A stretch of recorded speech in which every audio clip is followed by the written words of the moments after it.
quiet. I'll call you when it's your turn to speak, Councillor Bayford. And that was it. Everybody's quiet and carried on. And because she didn't take any nonsense. And she was a traditionalist. We used to go for coffee, but Kay had tea in a little teapot, and she always had a cup and saucer, not a hulking mug like ours. And because that's who she was, a lady. Thank you.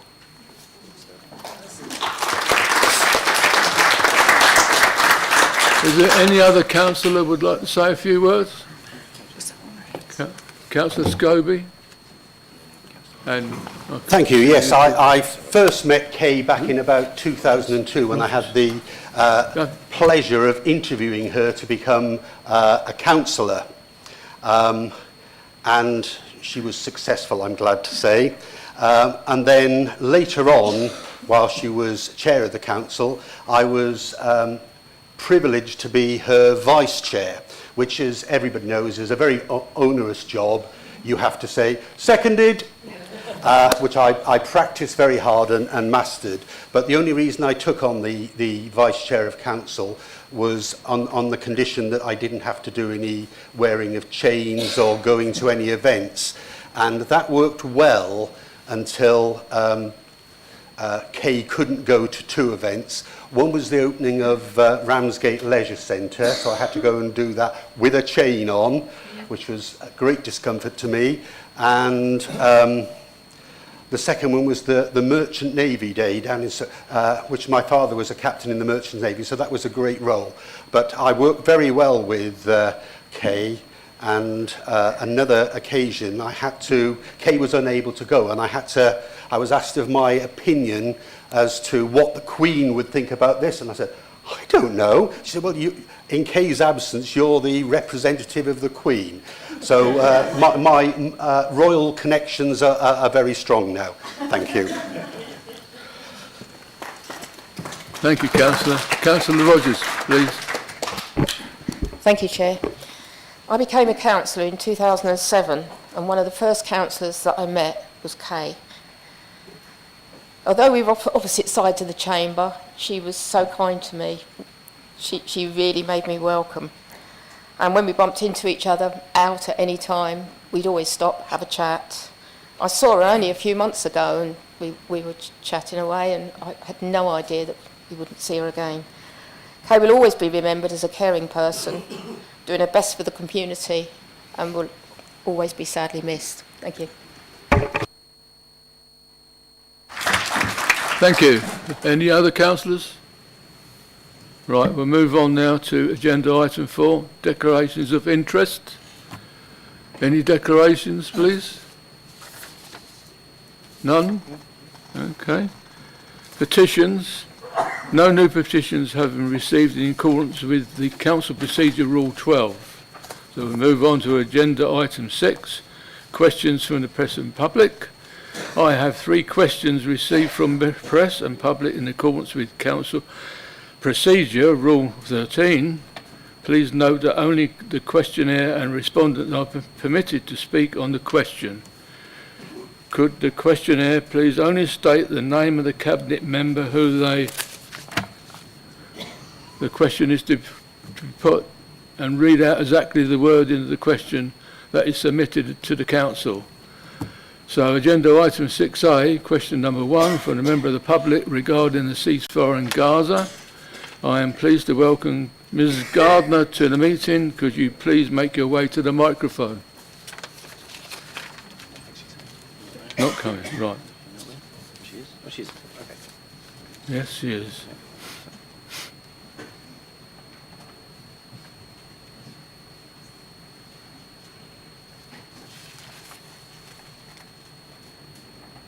Thank you, Chairman.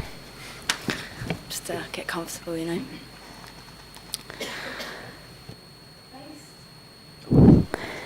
Based on the fact that major corporations operating in your neighbourhoods are directly profiting off the murder of innocent people like my cousin's uncle in Gaza, why have you not done more in your positions of power to call for a ceasefire in Palestine? And why do you continue to allow these clearly unethical companies like McDonald's and Tesco's, who are directly profiting off of these murders, to operate in your neighbourhoods? Thank you, Ms Gardner. I call upon Councillor Everett to respond, please. Thank you, Chair, and thank you, Ms Gardner, for your question. And I'm sure the Council would wish to extend its condolences on the murder of your cousin's uncle. I have to tell you, however, that the District Council has no powers to prevent the operations of major corporations in Thanet. Bullshit.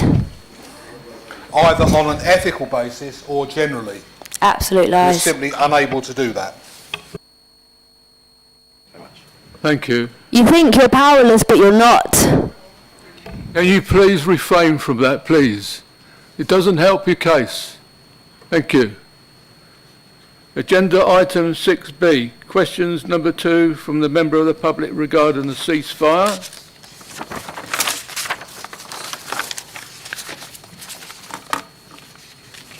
I'm pleased to welcome Ms Trentham to the meeting. Could you please make your way to the microphone, please?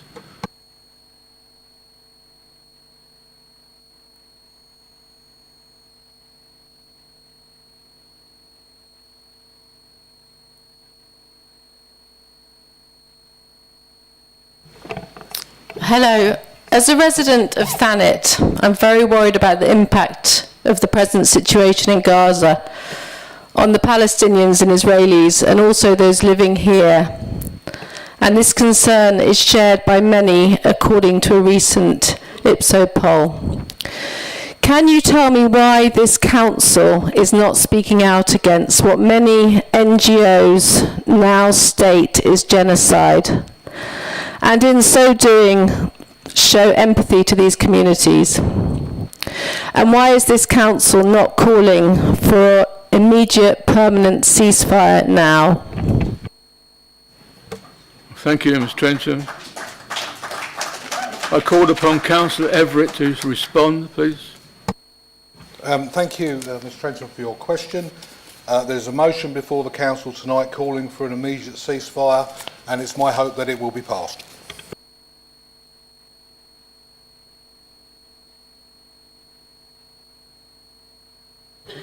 Right, thank you. Agenda item 6C, question number 3 from a member of the public regarding the local government investment in Israel. I am pleased to welcome Mr. Knight to the meeting. Could you please make your way to the microphone?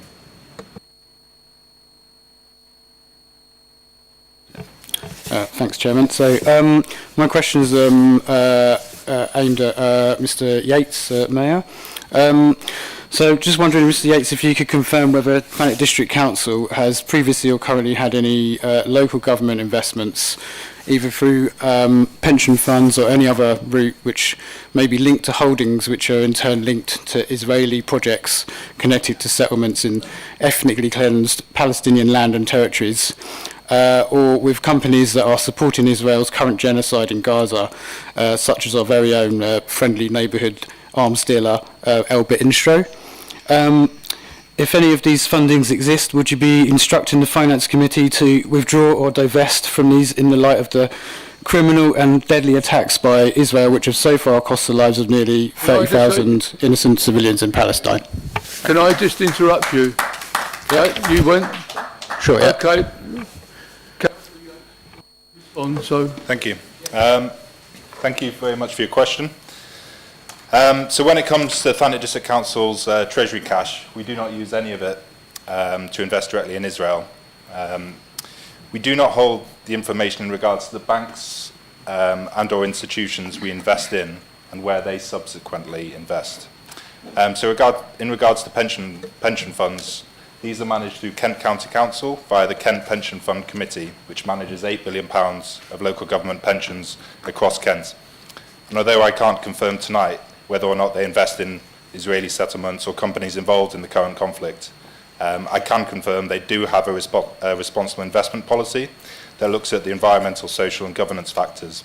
And furthermore, as a sitting member of that Kent Pension Fund Committee, I've spoken with today the head of pensions and treasury within the pension fund, and I'm hoping to get a response from the 6 investment managers who manage that money on the Kent Pension Fund's behalf, and I'd be more than happy to share that information with yourself, Mr. Knight, and you've got my card, and I just stay in touch and I will get you that information.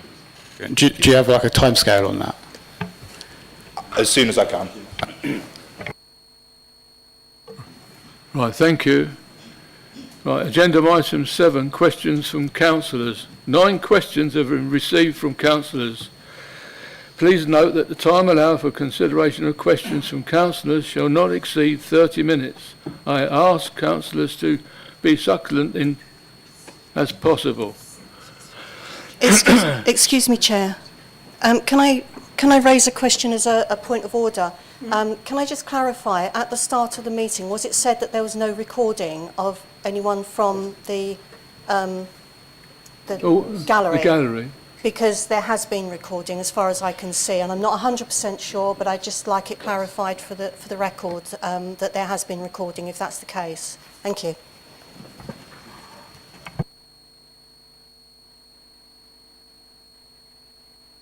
Yeah, okay, well,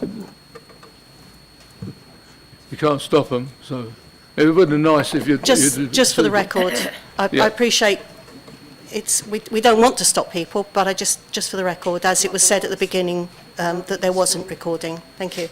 Right, okay, so item agenda 7A, question number 1 from councillor regarding Martin's Law. I call upon councillor W. Scobie. Thank you, Chair. Would the Cabinet member please share what preparations Thanet District Council is making about the proposed new Protect Duty, otherwise known as Martin's Law? Specifically, how many venues does TDC believe will be covered by the enhanced tier? Thank you, councillor Scobie. I call on councillor Keane to respond. Thank you, Chair, and thank you for the question, councillor Scobie. The proposed Martin's Law impacts the local authority in many ways, as we are the licensing authority, the responsible authority for public spaces, and potentially the enforcing authority. We are therefore preparing in various ways whilst we wait further clarification. The government has been clear that specific guidance around requirements will be published as part of the bill. Until this is published, we are unsure as to whether or not we will be the enforcing authority. We have plotted all the premises which we believe will be within the enhanced tier, including our own. The enhanced tier includes all venues with a capacity of 800 plus and includes our beaches. The required assessments will be part of the management of our sites. Based on the current information available, we believe that there will be in the region of 90 plus enhanced tier premises in the Thanet district. A consultation is currently underway, ending on the 18th of March, regarding the updated standard tier. It is necessary to balance the need for public protection alongside a reasonable response proportionate to risk for smaller premises, 100 to the 799 capacity, prior to the bill being presented to Parliament. Thank you, councillor King. Agenda item 7B. Chair, may I just ask a follow-up question, Chair? Oh, sorry. Thank you. And just a couple of quick follow-up questions. Can we assume that if the Theatre Royal and the Winter Gardens are reopened, that they would be included in the enhanced tier, so need to be covered by this? And then secondly, apologies for not mentioning this before, but it's just sort of popped into my mind. When we do know more information about this, understanding now there's 90 plus potential sites covered, can we arrange for members to be trained on this to understand the council's obligations and how that might impact, bearing in mind this might be months away? You respond, councillor King. Thank you for the follow-up questions, and thank you, Chair. Yes, certainly places like the Theatre Royal, which we are looking forward to seeing back in action, will be exactly the kind of place that needs to have a clear plan for evacuation. And so, yes, it would definitely be part of that, and so would any other venue with that kind of numbers involved. And, sorry, what was the second part? Oh yes, I think it would be an excellent idea. I hope we'd have a members' briefing when we know the details, because everyone needs to be aware of what the responsibilities are and who carries them out. Thank you. Thank you, Councillor. Agenda item 7B, question number 2 from a councillor regarding renovations to the sports pavilion at Northdown Park. I call upon Councillor Manners. Thank you, Chair. I'm pleased to see that the Council has published ambitious plans for Jackie Baker's. Support for grassroots sport and football is important to the communities we serve. With that in mind, could I please have an update on promises made to renovate and return to use the sports pavilion at Northdown Park? In particular, has a full structural survey, including asbestos survey, been conducted? And what were the findings and recommendations? Have officers been able to prepare a schedule of proposed works and timetable for delivery? What are the likely costings, and has a budget allocation been made? Thank you. Thank you. I call upon Councillor Alban to respond. Thank you, Chair. Thank you, Councillor Manners. I can respond. The open spaces and estates teams have been working collaboratively to prepare the site for a long-term tenant who can enhance the facility. A schedule of works has been prepared by the Council's building surveyor, which outlines the necessary improvements. This schedule will be a crucial component of the new agreement, ensuring that the renovations align with the long-term goals of the site. At present, there is no additional budget allocations beyond the costs required for cleaning the site of debris, carrying out the EPC and asbestos report, and preparing it for marketing, as the marketing of the flagship property Northdown House in the same park is nearing completion. The pavilion will be the next property to seek a new custodian. The systematic approach it allows us to ensure we have the required staffing capacity to carry out accompanied viewings and be able to address the incoming levels of offers and requests. Thank you. Councillor Manners, have you got a secondary question? Thank you, Chair. Yes, thank you, Councillor Alban. It does look like that it's going to be impossible for the council itself to refurbish the building from what you've said. So it looks like we're looking at a third-party interest. Is that the case? And if we are looking for a tenant for the building to actually undertake the refurbishment, will the council be publishing the terms of reference for the what works will be what will be expected of any ingoing tenant into the building? Thank you. I call upon Councillor Alban to respond. Yeah, thank you, Chair. Thank you for your follow-up question. I didn't actually say that we wouldn't be carrying out the works. You're assuming that. We will do everything that we can and ensure that anybody who we're looking at for taking over, should we go with a private person or company, whatever, that they have the full facts and everything that they require to make a decision as to whether they would want to take it on. Thank you, Chair. Thank you. Agenda item 7C, number 3, Councillor regarding affordable homes. I call upon Councillor Bayford. Thank you, Chair. My question is for Councillor Whitehead. It seems that in order to meet the Council's plan to purchase more affordable homes, some are being acquired prior to their construction. In these cases, does TDC have influence on the proposed energy performance certificate rating for the homes to be purchased, particularly as potential tenants are likely to benefit from the least expensive energy cost possible, as well as the obvious benefit to the environment? Thank you. Thank you, Councillor. Can I call upon Councillor Whitehead to respond? Thank you, Chair, and thank you, Councillor Bayford. One of the significant benefits of our new acquisition strategy is the long-term ability to influence and model the housing we wish to see in our area. Working closely with developers from the beginning of developments allows us to look at not only energy efficiencies, but also disability provision, the balance of unit sizes, and further growth of our Homes for Life model.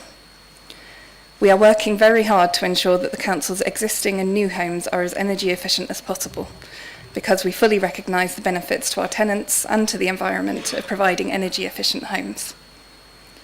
Our ambitious target for more than 400 homes is being delivered in a number of different ways, including the direct construction of new council homes, the acquisition of completed homes, and the acquisition of planned homes prior to the start of construction.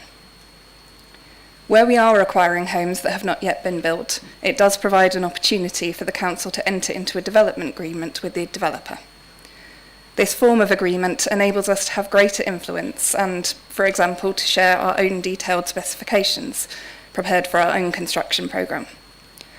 With this form of agreement, we also monitor the quality of the build throughout the construction phase and ensure that all of the necessary certifications present at the point of handover. We are also acquiring homes off-plan. There is inevitably less opportunity to influence the specification when we are acquiring homes in this way. This form of agreement is known as a turnkey agreement.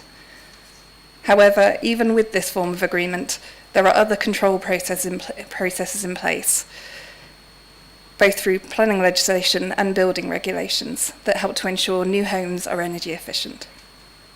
We will always work towards the highest energy rating possible, and I am pleased to be able to confirm that all of the homes we have acquired so far using this form of agreement have been rated at Energy Performance Certificate Level B.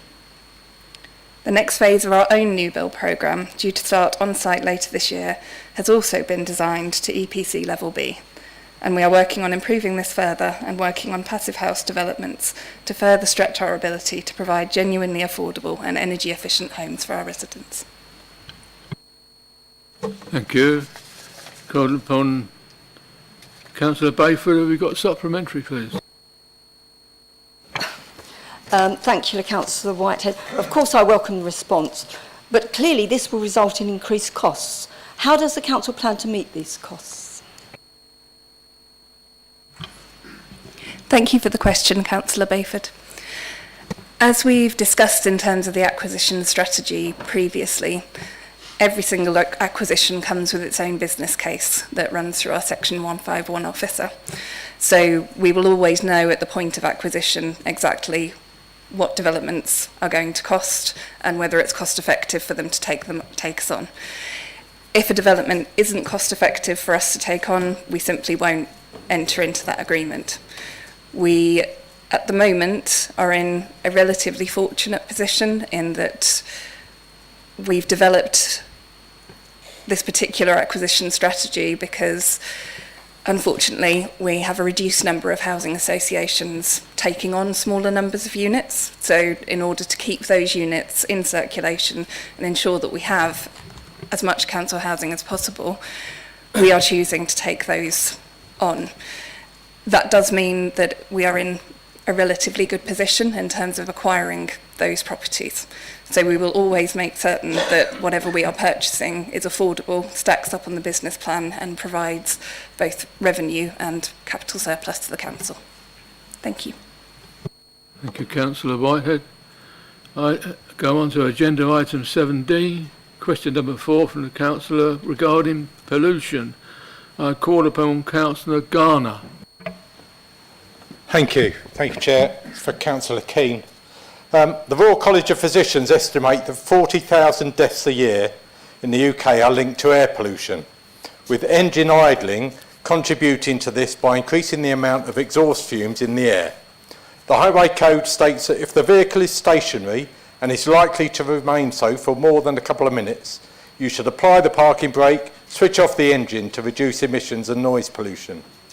As a first step towards TDC considering the introduction of clean air zones, will Councillor Keane please ensure that TDC follows the lead of other progressive councils in the UK and ask enforcement officers to issue fixed penalty notices to the driver when they witness car idling and issue a fine of £40 if they refuse to turn off their engine? Thank you. Thank you. Called upon Councillor Keane to respond, please. Thank you, Chair, and thank you, Councillor Garner, for your question. It is proposed that the Climate Change Cabinet Advisory Group explores how we can incorporate this enforcement in a meaningful way, and I can confirm that the Chair of the Climate CAG will take this up at the forthcoming meeting. We are going to watch with interest what happens in other areas in terms of enforcing this, because it's not only introducing the measure, but it's also the ability to apply it. However, it's also not just about enforcement, but also educating drivers to turn off the engines automatically. TDC monitors air quality across the district, and we are pleased to report that air quality across the urban area has actually improved in recent years, but we currently have one air quality management area in St Lawrence. All of our monitoring data is available at kentair.org.uk. Thank you. Thank you. Have you got a supplementary? No, thank you. Thank you. Agenda item 7E, question number 5 from a councillor regarding combustible waste. I call upon Councillor Rogers. Thank you, Chair. My question is for Councillor Alban. I'm addressing the serious concerns of compostable waste at the Dane Park Depot. 2,180 tonnes of waste, when the permitted amount is maximum of 60 tonnes. Thankfully, we have an efficient head of coastal and public realm who was concerned and asked relevant questions to the Council's waste consultant. Substantial fines and custodial sentences could have been imposed by the Environment Agency for non-compliance. The cost of removal was £275,000. Why was this allowed to build up over several years? Why did the Operational Services Director not inspect the site, so allowing this to happen? Why, if the Director left, did an interim or deputy manager not spot this? Surely someone on site must have recognised that this could incur costs. What has been put in place to ensure that this never happens again? Thank you. Thank you, Councillor. Called upon Councillor Alban to respond. Yeah, thank you, Chair. Thank you, Councillor Rogers. Obviously, at the last Cabinet, we discussed this matter, of which you was at, and so you're fully aware of the circumstances. However, the management of Open Spaces Service is a much more stable place now, with the Open Spaces Manager, Head of Service and Director roles filled with permanent staff. The supervisors and their teams have been given clear instructions based on the advice and guidance of the Council's Waste Consultant and Waste Compliance Manager. The Head of Service is undertaking monthly checks of all sites within the Coastal and Public Realm Service to ensure compliant working practices are being undertaken. Thank you. Councillor Rogers, do you have a supplementary, please? Thank you, Chairman. As 225,000 was an estimated figure, and estimates are liable to exceed the stated amount, as they did, by a further £50,000, would you agree that this should have gone out to tender as it resulted in the change from an officer decision to a key decision? How long does it take to email companies for estimates? A few days, a week? This would have shown evidence of due process and maybe saved money. Thank you.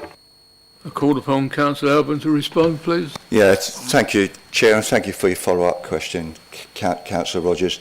The facts of the matter are that finding that amount of waste there was basically a shock to me and also to yourself and other members of this council. In order that we got the work done as soon as possible, that's why we took the decision to use the contractor that we use. Should we have gone out to, should we have gone through the process of tendering, it would have taken time, and we didn't have the time. We needed to get that done ASAP, because as you rightly said, if the Environment Agency had come in to the Dane Park Depot, there would have been prosecutions and there would have been fines, which would have been a damn sight more than 275,000. Thank you very much. Right, thank you. Agenda item 7F, question number 6 from a councillor regarding abandoned vehicle. I call upon Councillor Huxley. Thank you, Chair. My question's for Councillor Keane. Local residents have repeatedly contacted me to ask for help in relation to an abandoned vehicle which has been dumped on unadopted land in Camden Square, Ramsgate, and has now been there for over a year without moving. The vehicle is full of rubbish and has 4 flat tyres. A second similar vehicle has more recently arrived. I understand the owner has claimed the first vehicle but has failed to remove it. Please would the Cabinet member set out what action the Council can take to get these vehicles removed? Thank you. Call upon Councillor Keane to respond, please. Thank you, Chair, and thank you, Councillor Huxley. The vehicle in question is not abandoned as it has an owner, and therefore we are unable to use abandoned vehicle legislation to remove this vehicle. The Council's street scene team will investigate to see what enforcement activity can be undertaken. We received a report regarding a second vehicle on the 16th of February, and this is currently being investigated.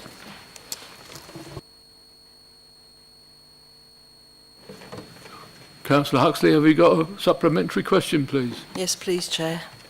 Thanks, Councillor Keane, for your reply. My supplementary is, does she think the authorities should be allowed to name and shame the owners of such vehicles when they fail to comply with requests to remove them? Thank you. Thank you. Councillor Keane, do you want to respond to that?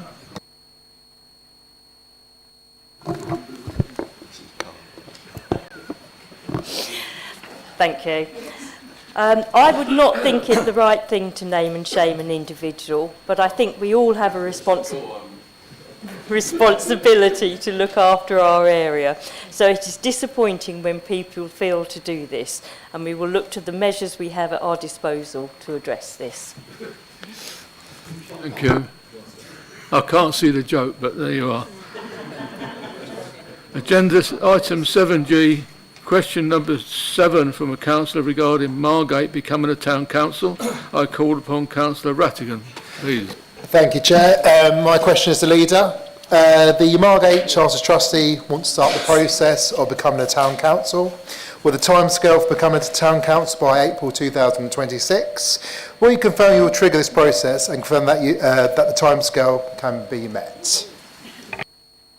Call upon Councillor Everett to respond. Thank you, Chair. Thank you, Councillor Rattigan, for your question. We have committed to parishing Margate in order to create a town council. However, the review to create a parish council for Margate cannot be run at the same time as the review reducing the number of Thanet district councillors, which is currently underway. As a result, the start date of a review to create a Margate town parish cannot be set in stone at this point. However, it will be started as soon as the TDC review of councillors is complete, and that's currently scheduled to be the end of this calendar year. If the TDC review finishes sooner, then we will start the parishing of Margate sooner. The process to create a parish has to be completed within a 1-year period, and so we would hope to see a shadow parish council created around the time suggested, with the formal parish council coming into effect at the next elections in May 2027. Councillor Rattigan, have you got a supplementary question, please? I did, but no, you pretty much pretty much answered it. Thanks.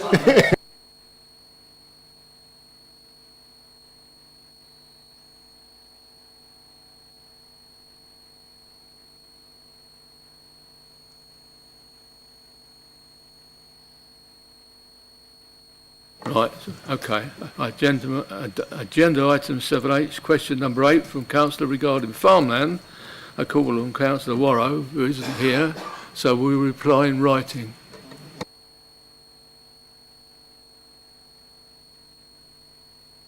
Do you want to respond to that?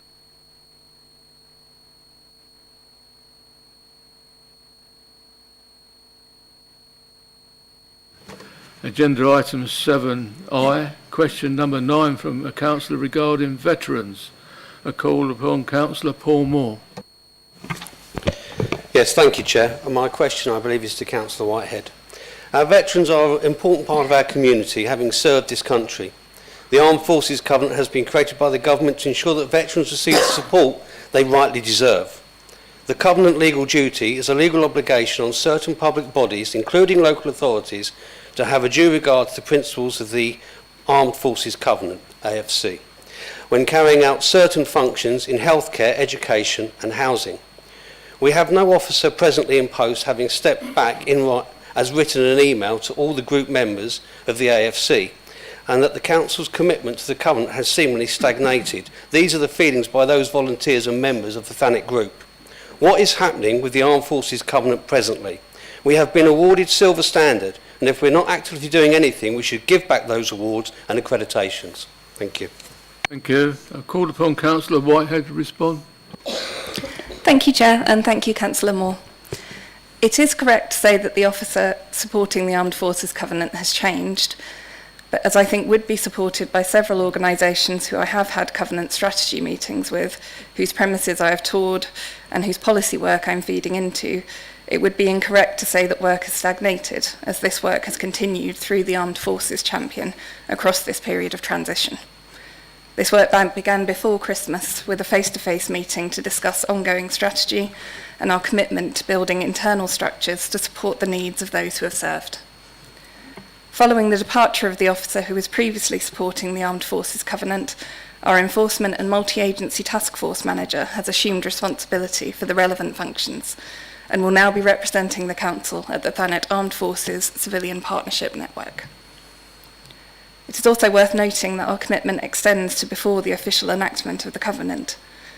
Prior to the Covenant becoming a statutory duty, the MTF held a leadership role in delivering activities around the Covenant, as well as undertaking extensive work supporting former Armed Forces personnel and their families. And we are still doing this through our officer roles and our Armed Forces Champion role. I am due to meet with organisations in March to discuss the ongoing strategy work, and we are currently revising and strengthening the Covenant protections within our housing approach and our allocation policies. Our new lead officer has begun meeting individually with representatives of the network, and we can assure you that the Council's commitment to those who serve and have served remains undiminished. Thank you. Thank you. Councillor Moore, do you have a supplementary question? I do, Chair. Thank you. I was made aware that you have appointed an officer late this afternoon. So my question is as follows. I believe another officer has been appointed to the role of Covenant Lead, who I believe is the line manager of the previous Covenant Lead. The impression given to the remainder of the network for the AFC is that in reality a good game continues to be talked about, but little or no action from TDC is being taken and no one wants the responsibility because the individuals chosen previously as AFC Lead have both implied they have had no support from within. Those cynics of us, all this for TDC was only ever a tick box exercise to get TDC silver status. There was a danger the network could collapse without TDC's acceptance of their responsibilities and provide a proper AFC officer in role and to take ownership. Will you confirm that TDC are going to do so? Thank you, Chair. I call upon Councillor Whitehead to respond, please. Thank you, Chair, and thank you, Councillor Moore. I think as I covered within the first answer to your first question, the work hasn't stopped. We have changed officer, but I have been meeting reasonably regularly with people across the period since December through to now, including meeting in these offices specifically to discuss that strategy and how we put it into policy and how we embed it within the way the council functions. I can also confirm from a housing perspective, we are currently deliberately changing our allocations policy in order to make it more reflective of the Covenant role that we need to be taking in relation to housing. The commitment is very much there. I'm very active. I have a good relationship with Peter Brumvels, and there's a reason that I took on the Covenant role again, or the Champion role again. I have a very good working relationship with the officer who's due to take this forward, so I have every belief that we can turn this into a meaningful partnership that supports both voluntary organisations and the functions within the council. Thank you. Thank you, Councillor. Agenda item 8, notice of motion. 3 notices of motion have been received in accordance with Council Procedure Rule 3. Please note that the time allowed for consideration of motions shall not exceed 30 minutes. I have asked councillors to be succulent as possible. Councillor Whitehead has agreed to defer her motion. As a result, I would like to amend the order that the Council considers the notice of motion, meaning that agenda item 8B and 8C will be considered before 8A. I therefore propose to suspend the Council Procedure Rule 3.3. This will allow me to change the order of Council considering motions in tonight's meeting. Is there a seconder, please? Do members agree? Thank you. Therefore, I'm going to take item 8B, notice of motion regarding fair tax declaration, and item 8C of motion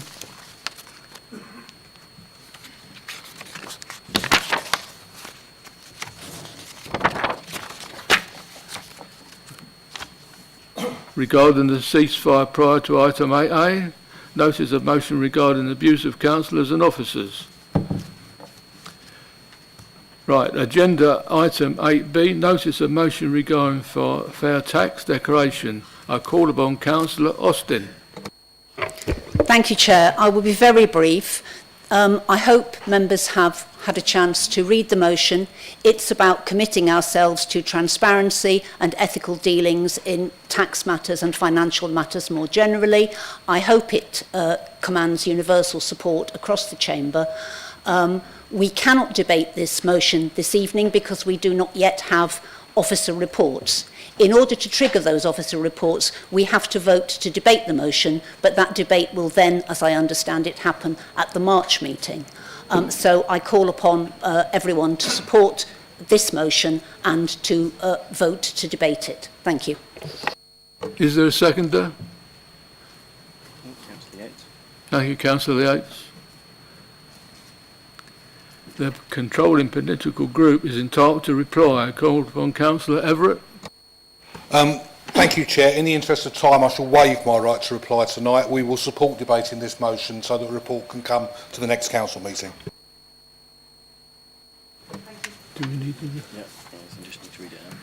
Would councillors please note that in accordance with Council Procedure Rule 3.7, if not agreed to debate the motion, it will fall as only the council can agree the motion.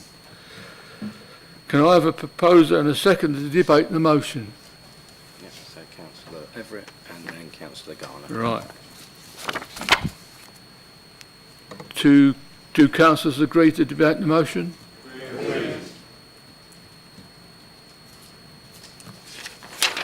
Right, well.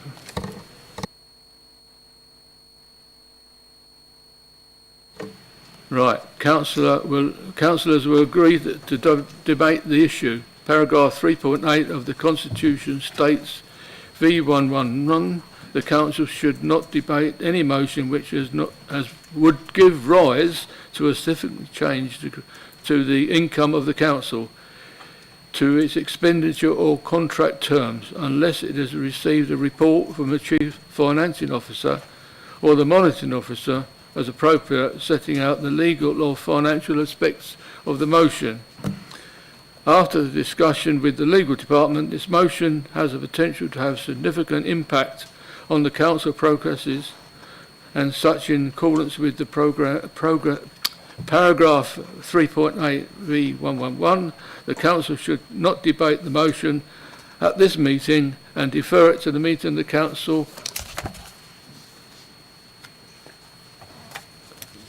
Where are we now? Right. There's too much paper here. Report the financial and legal impact of the proposed motion can then be written for members' consideration so that an informed debate can take place at the next council meeting. Thank you. Right, we'll move on to agenda item 8C, the notion of the motion regarding ceasefire. Would councillors please refer to supplement agenda 3? I call upon Councillor Wing. Thank you, Chair, and please forgive me. I am dyslexic, so it's not my usual style to read from a script. It's something I don't find naturally I'd rather free speech, but I think it's important that I do read from a script. I'd like to first of all thank Councillor Whitehead for allowing her motion to be bumped. It's another important issue that we desperately need to discuss. I hope members will have taken time to read this motion in full, which details the horrors of the situation in Gaza and evidences the impact nationally in the district and within our communities. This motion is not my motion or a Green Party motion. It has evolved into a People's motion. We first submitted the initial version on the 10th of January, and for totally justifiable reasons, it was refused. We cocked up. But this setback resulted in further research, debate, soul-searching, and the evidencing of local impact, which we found really useful. I believe we share the horror of what started on the 7th of October with the killing, injuring, taking of Israeli citizens, triggering to date 43 days of displacing, killing, injuring, taking of Palestinian civilians, aid workers, medical staff and journalists. The UN described this as a collective punishment, which Doctors Without Borders noticed is against international law under the Geneva Convention. We see at home evidence cited within this motion that polls show UK citizens overwhelmingly support a humanitarian ceasefire, which has been called for by the UN, UNICEF, Save the Children, the World Health Organization and Oxfam. UK citizens are also concerned about the impact of the conflict on Palestinians and Israeli citizens, and they are more likely to want a UK government to be a neutral mediator or not be involved at all, rather than support a particular side. In addition, UK police have reported record rises in religious hate crime. With the Safer Communities Trust, a Jewish charity, describing the figures as shocking, and campaigners against Muslims, anti-Muslims abuse, stating they are deeply worrying. It further notes that this is affecting communities' trust in authorities and their sense of identity and belonging. I also believe it's created a great deal of anxiety in being able and wanting to speak out, express concern, despair, sadness at what's happening, for fear of being accused of the kind of hatred I think we all want to stop.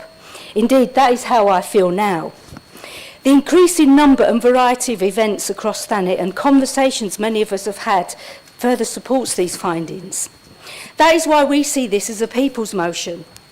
It's about being the best kind of human, one that wants and believes in the right of all citizens to have somewhere safe to live, work and bring their families up. It's about peace, respect, dignity, and most of all, fairness, justice and equality for all. It's about speaking up for those who have no voice or whose voice is not being heard and whose lives, homes and communities are being destroyed with no peaceful solution or end in sight. This motion is about representing the views of the UK and Thanet citizens, and therefore asks to call upon the UK government and opposition to call for an immediate ceasefire, open humanitarian corridors into Gaza to allow aid and vital medical resources to flow in unheeded, provide an opportunity to seek the immediate release of all hostages and all Palestinians held in arbitrary military detention, call for an arms embargo to be enacted by all those involved in the conflict, and call on Israel to resume negotiations with Palestinians to seek a peaceful solution that ensures justice, safety, fairness and equality for all. It requests that the leader submits this motion to the UK Prime Minister and opposition. In summing up, it's equally important for us all in this chamber to listen to what others have to say, and with respect should this motion be debated, and that the Chair uses his power to ensure backbench members have a chance to speak should they wish to. Thank you, Chair. Thank you, members.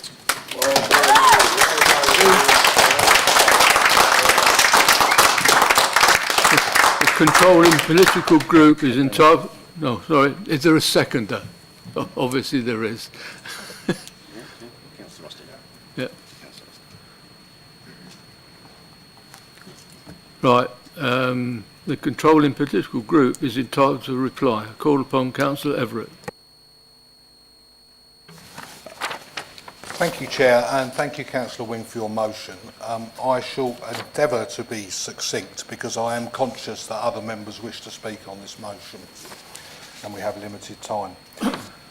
Councillor Wing's motion has more than 900 words, but what matters most can be expressed in just two. Those words are ceasefire and now. That is my view, and it is the view of the Labour group. Those of us who watched the chaos in the House of Commons last night should recognise the risks of political game playing on an issue that could hardly be more serious. So let that message be clear to anyone who wants to listen. We want a ceasefire now. That is our opinion. Now, there is a whole other question about what this council can do about it. And like it or not, the answer is almost nothing. Nobody at Westminster, never mind in the Middle East, is waiting to hear the view of Thanet District Council. Pretending otherwise would invite ridicule.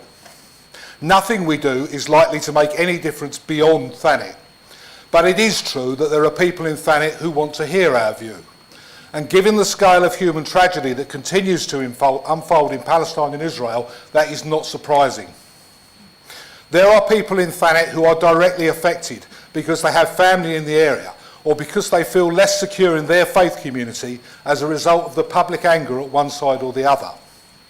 It is also the case that this motion makes very little practical demand on any of us, and certainly no more than we should be able to spare in these appalling circumstances. We should recognise that as little as we can do as a small district council in South East Kent, we can take the time to recognise the immense suffering that is happening far away. For these reasons, Labour councillors will agree to debate this motion, even though we cannot endorse every comma and clause, which means that we will seek to amend some aspects of it. What we won't change is our view that there should be a ceasefire now, and I hope and believe that the council as a whole will be able to express that view tonight.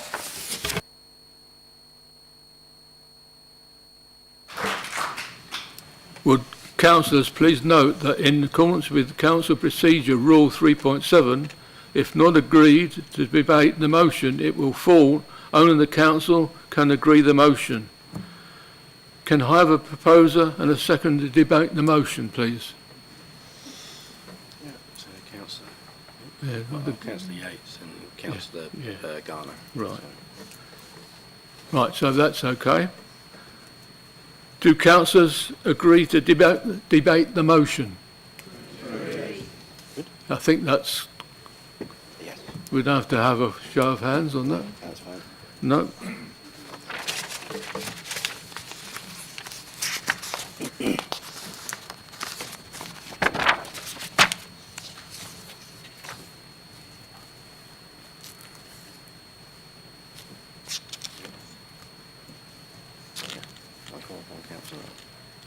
Right, I call upon Councillor Everett. Thank you, Chair. I'm going to read the Labour amendment and then I'm going to allow others to come in, obviously. The Labour amendment falls into 10 parts, and I apologise for that, but you will appreciate it is a very long motion. Part number 1 says that delete at A4 the lack of criticism by Thanet District Council for the unprecedented attacks on a predominantly Muslim brown civilian population is having a further impact on this part of our community.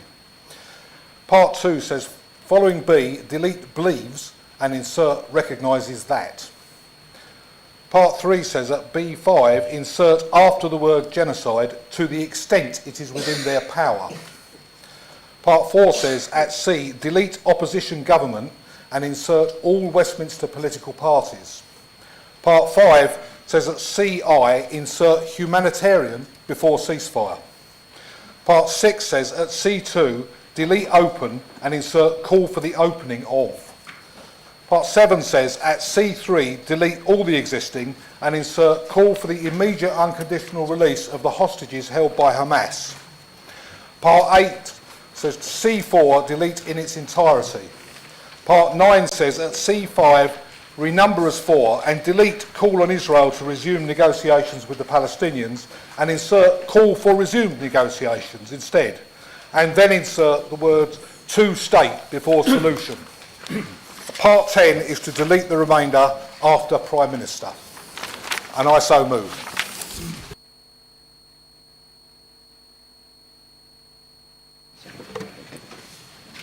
We're going to put a copy of that in the gallery so you can follow it a bit more. Okay?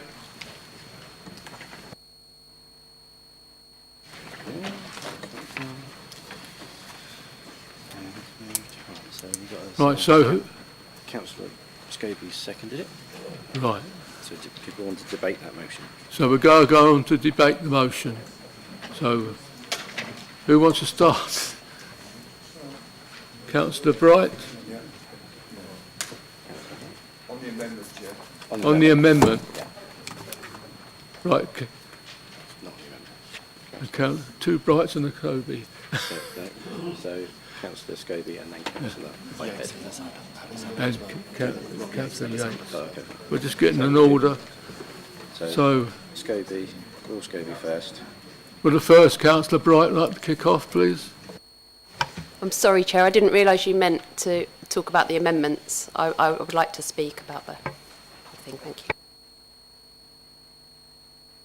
Does anybody want to speak about the amendments? Right. Councillor Scobie then.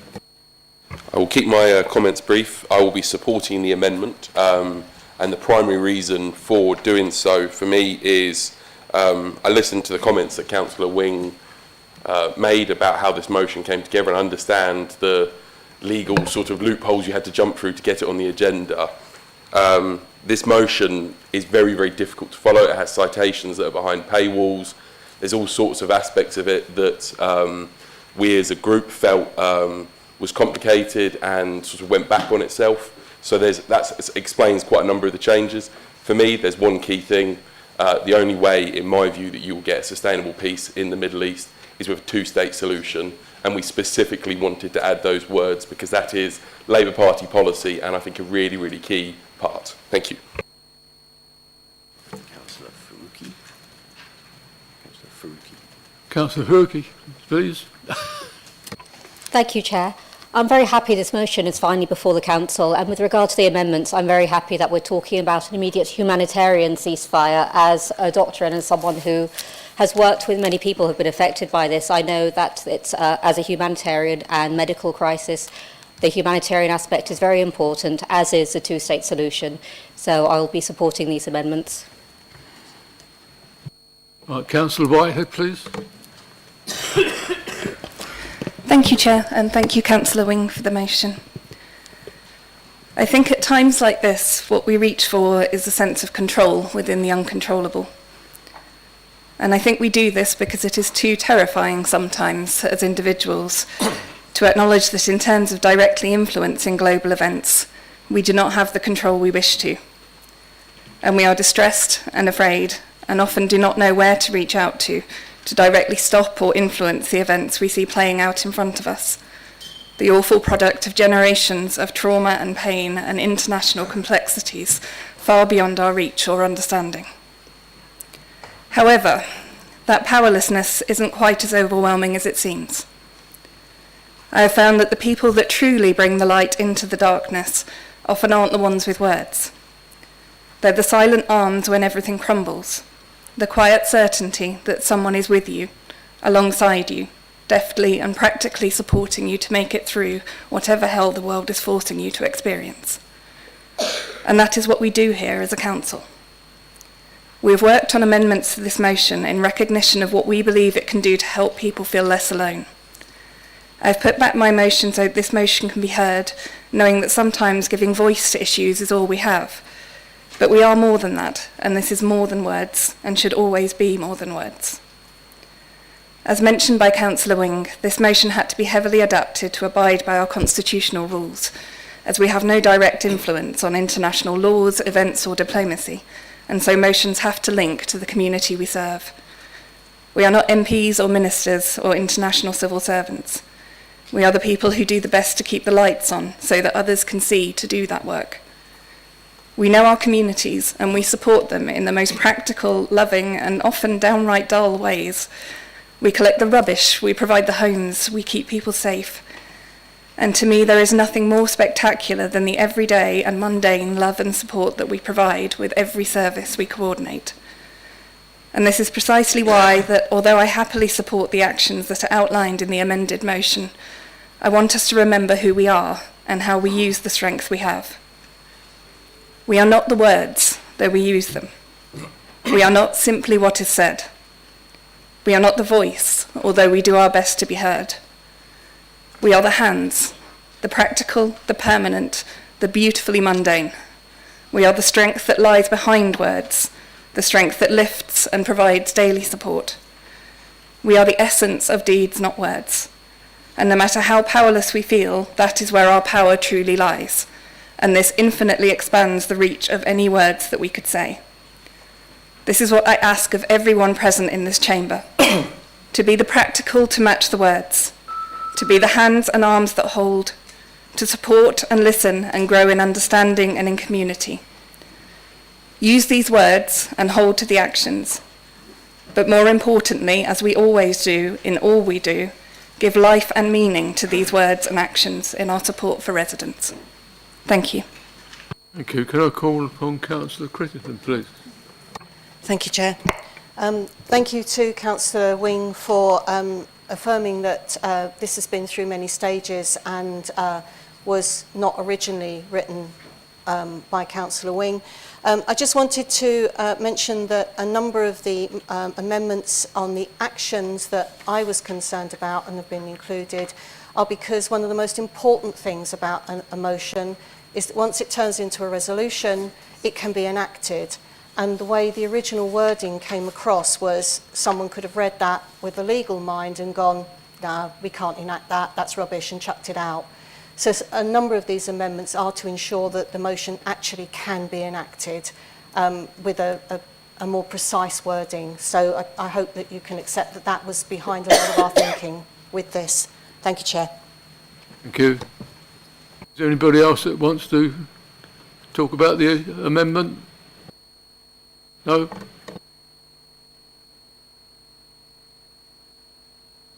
Councillor Wing. Sorry, Chair. It's nice to know that even at the age of 61, my work is still being marked and scrutinised by people. We are disappointed by one or two of the things that have been taken out. I'm not going to go into them here because, like the leader said, the key point is ceasefire now. What I think we all need to learn, though, is we did submit this motion. We're new. We're fairly new. Half the time we don't know what we're doing, but our hearts are in the right place. As the new members in this room, I know our experience in the terror of being in the council chambers. But I think the lesson we've learned is we submitted our first motion on the 12th of January. It's going out of my head, 10th of January now. Okay. Shortly after that, our leader, Councillor Mark Gardner, informed all the leaders of what we were doing. It would have been really great at that point for the Labour Party to have joined forces with us and had that debate and that discussion about proposing a joint motion, and we could have avoided this. So, you know, when there's serious issues that affect all of our residents, that are clearly political but non-political in a sense, it's really important that we come together as a group and try and present a motion that we all agree is right in the first place. I'm not going to object to these amendments, but there are one or two I don't sit comfortably with me. But the key thing is to move a ceasefire motion. Thank you, Chair. Thank you. Does there anybody else want to debate this? No? On to the motion then. There you. The vote. Debate the motion. Well, hang on a minute. You can come up and do it if you like. Right, so... Vote on the amendment. So we're going to vote on the amendment. So those in favour of the amendment, show your hands. So that means one.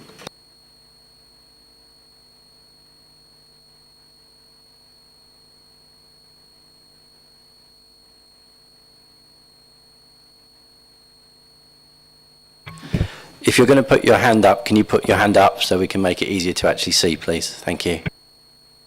I have members of the gallery voting.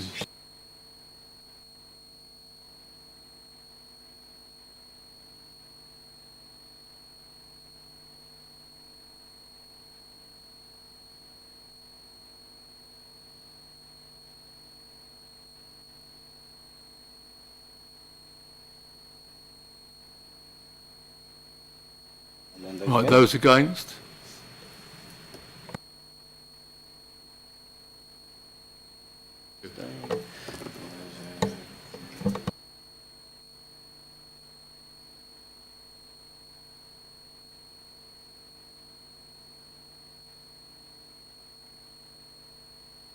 So that's agreed. Thank you.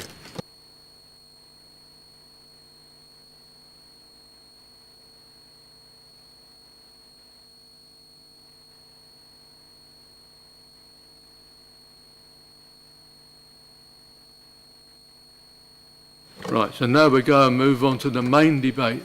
And we're going to do that debate in a normal manner. Want to say something, Councillor Pugh? Yeah, thank you, Chair. It was my understanding that now that Councillor Everett has moved his amendment to the motion and I submitted an amendment to the motion, that I would now be able to do that. Is that now what this is for? Great. I would then like clarification, considering that I'm not hoping to speak for too long, but I am going to read out the amendment. That we're coming quite close to the conclusion of the time for motions, for up to the half an hour mark. So I'd like reassurance that not only will I be able to speak after this on the actual full motion, whatever that may then be accepted to be with all of the amendments, but that everyone else in the chamber will be able to as well. Because I appreciate that Councillor Everett has responded to Councillor Wing. Councillor Wing has introduced the motion, but bar some comments from the Labour backbench on Councillor Everett's amendment, no one has really had a chance yet to speak. So I would just like a bit of reassurance on that first before I introduce this. Yes, you carry on then.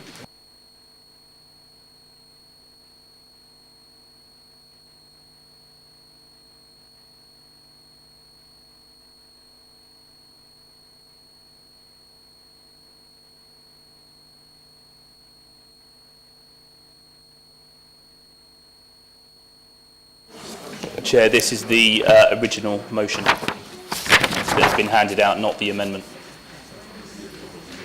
Yeah, give us 5 minutes. We'll Don't worry, Chair, I'll wait. It. Yeah. Nick, do you want to send it to me and I'll print it now downstairs? How many copies?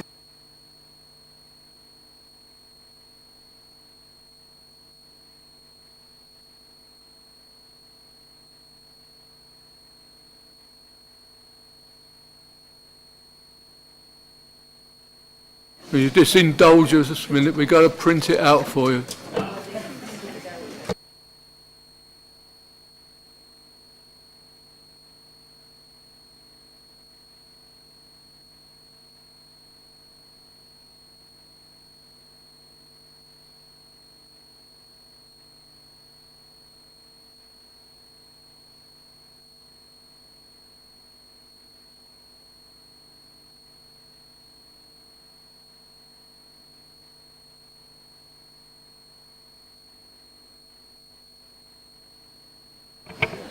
Chair, I don't understand. We don't understand what's happening. What's happening? So, Councillor Garner, for clarification, the amendment that I put forward, officers are now printing it out so it can then be shared with members before I speak. That's what's being done. Right. Thank you. Okay, Councillor Garner, you okay with that? Yeah, as long as you put a stop on the clock that's running down, yeah. Okay. Yeah, I've been asked to, I can call an adjournment for 5 minutes while it's done. Don't know what you're going to do, but...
Right, can you be seated, please? Right. So I've been asked, and my authority, I shall let the debate go on till 8:45, if you're all willing. And Can I raise a point of order, Chair? Right, raise a point of order. The point of order, I think so, to assist the understanding of the council and the public as to what can and can't happen here. Because amendments have to be moved with notice or produced with notice on the day of the council meeting, what we cannot do is pick and mix between different amendments that have been brought forward between the Labour group and the Conservative group. So the effect of adopting the Conservative amendment, if I understand it, and I appreciate I haven't given you the opportunity to move it yet, Councillor Pugh, would be that that would become the substantive motion, and nobody could then say, oh, actually, they've missed that word out, or we'd like this or that. It would be entirely the Conservative amendment. So it's a choice, basically, at this stage, between the motion as amended by Labour, and the motion that, and the Greens, and the motion, the amendment that the Conservatives want to bring forward. There's no pick and mix. Thanks. Do you want to comment on that, Councillor Pugh? Puts forward his motion. Thank you, Chair. If that's the case, then that's incredibly disappointing. Not only because it's not my intention to move this amendment to scupper the Labour amendment, or even to scupper Councillor Wing's motion. It was merely to provide better context, as I believe Councillor Everett has tried to do with his amendment, and it's incredibly disappointing if they can't now effectively be merged to create a hybrid version, because after hearing the Labour amendment, I believe that a blend of all three of these would probably be equitable and suitable to the majority of people within this chamber. So that's incredibly disappointing. But if that's the case, then I think we seriously need to look at our procedures and change them, because I don't think that that particularly works, particularly when a motion such as this is being brought before the council. Now, I'm going to introduce my amendment, and I'm going to provide some context, but I am then going to state on record that I want to then speak, whether this is adopted or not, on the motion when we debate it, before we vote it. I just want to make that clear, and I know that other people want to speak as well. So my amendment is, as everyone can see from their sheets, now that you've actually got it in front of you, is C, that Thanet District Council supports 1. Israel's right to self-defence in compliance with international humanitarian law against terror attacks perpetrated by Hamas. 2. Condemns the slaughter, abuse and gender-based violence perpetrated on the 7th of October 2023, further condemns the use of civilian areas by Hamas and others for terrorist operations, urges negotiations to agree an immediate humanitarian pause as the best way to stop the fighting and to get aid in and hostages out. 3. Supports moves towards a permanent bilateral and sustainable ceasefire, acknowledges that achieving this will require all hostages to be released, the formation of a new Palestinian government, Hamas to be unable to launch further attacks and no longer in charge of Gaza, and a credible pathway to a two-state solution which delivers peace, security and justice for both Israelis and Palestinians. 4. Expresses concern at the humanitarian crisis in Gaza and at the prospect of a military offensive in Rafah. 5. Reaffirms the urgent need to significantly scale up the flow of aid into Gaza, where too many innocent lives have died, civilians have died, and calls on all parties to take immediate steps to stop the fighting and ensure unhindered humanitarian access. I then therefore, and the final amendments and changes are to D, therefore, Thanet District Council therefore resolves to 1. Call for an immediate bilateral ceasefire, and 5. Call on both Israel and the Palestinians to resume negotiations to seek a peaceful solution that ensures justice, safety, fairness and equality for all, irrespective of religion or ethnicity. I move the amendment. Have we a seconder for that? Councillor Cup. Okay, thank you. Debate that motion. Councillor Everett. Yeah. I thank Councillor Pugh for his amendment, and there's some language in there which we probably would be able to accommodate. I think the biggest difficulty we would have in it on our side is the absence of reference to a two-state solution. And for that reason, I would not be encouraging the Labour group to vote for his amendment, but it doesn't mean to say that I don't think there are things in there which are sensible.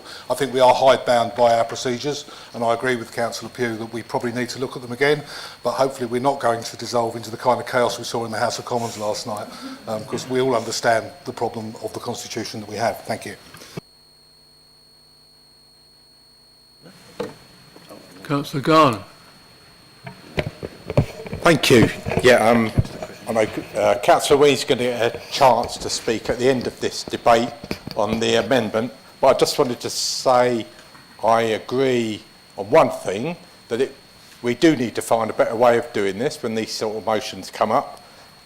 Leaders of each of the groups, it would be a good idea for them to talk to each other about this before a motion is put, and I'm putting myself obviously as one of the leaders, and you two and other leaders when they turn up in that same boat, that we should make sure we have these prior discussions. It would save all of this hassle, and it would enable us to get onto the substance of the debate and enable backbenchers especially, but anyone else who wants to speak, on the actual substance of the debate. So I shall just leave it at that. Thank you. Councillor Crittenden. Thank you. Councillor Wing, I didn't do the red pen bit earlier, but I'm maybe doing that now. It's unfortunate, I think I agree with Councillor Everett, that much of the Section C that has been put forward sounds very good at a quick reading. My issue has come back to the actions, because at the end of the day, it doesn't matter what you write in the background of any motion.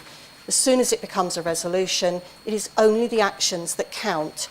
And the actions call upon the UK government to open humanitarian corridors into Gaza. The UK government can't do that. That will be chucked out and ignored. The UK government can call on the opening of humanitarian corridors. The UK government cannot provide an opportunity to seek immediate release of hostages. We're not at that negotiating table. We can call on the others who are closer to the combatants in this war. And that is what I meant when I said getting the wording of your actions right. It's almost a legal requirement. If you don't get it legally tight, then as soon as that hits the person who has to enact the motion, they go, I can't do that, chuck it out.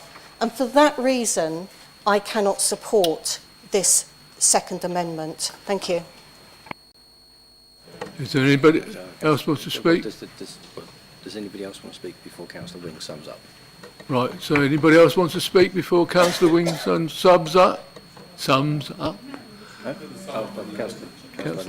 Councillor Manners.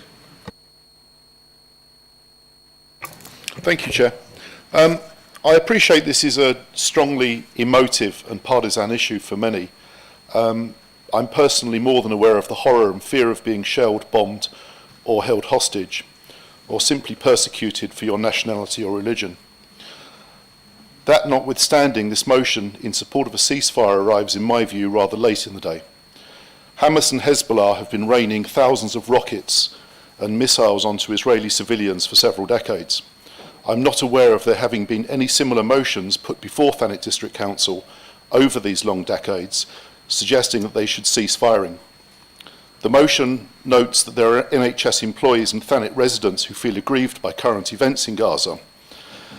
There are also many residents and NHS employees of West African origin, so why have we not seen a ceasefire motion against Boko Haram, which has raped and pillaged its way across Nigeria, killing an estimated 50,000 people and displacing more than 2.5 million people? The answer, as much as some might wish otherwise... Councillor Manners, can you sit down for a minute?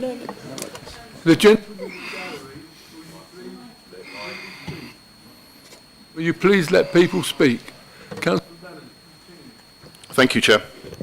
The answer, as much as we might wish otherwise, is that it is not within our remit as a district council to do so. There are innumerable ills around the world that we would all like to see remedied, but given the apparent difficulty Thanet District Council seems to encounter in dealing with so many local issues, such as, for example, managing the use of levelling up money in Ramsgate in a manner which even remotely matches the original MP-led plan, I consider that the attention of the District Council should be firmly addressed on these local matters of concern in which it has a duty to succeed. Thanet District Council will be judged on the success or lack thereof in these local issues and in these alone. Our electorates need to know that their local interest is the sole concern of Thanet District Council, just as the officers and councillors of the council must be aware all day, every day, that they are being closely and continuously observed and appraised by the local community in their conduct relating to the fulfilment of their local responsibilities. Consequent to this, I will abstain from the motion. Thank you. Does anybody else want to debate the motion? No, the amendment. The amendment. And the amendment. Councillor Pugh's amendment. Yeah. So, no. Councillor Wing. While we're talking about research and marking each other's work, I think if we were to undertake a systematic literature review of all the amendments and the original motion, we would find a common theme that most of us in this room, all of us in this room, want to be decent human beings, and that the key of this point is actually calling for a ceasefire. What I found disappointing in the Labour one was the removal of the releasing of all hostages, regardless of who they are, and whether they're being held hostage or been taken captive. So that was very disappointing. And what was disappointing was the failure to acknowledge that we need to try and stop selling arms, or at least call for the stopping of selling arms. But, you know, I can't say they're petty things because they're not petty things, but on the balance of everything that I've heard, I can't support this motion, and I think we need to move on.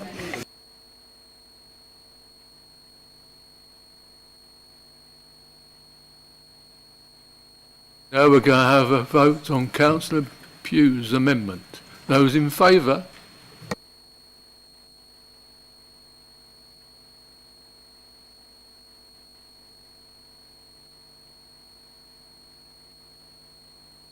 Those against?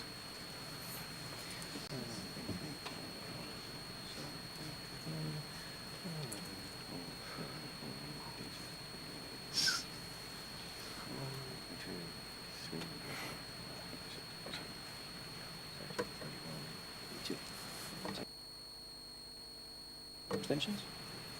Any abstentions? None? No. Okay, so that falls. So that one falls.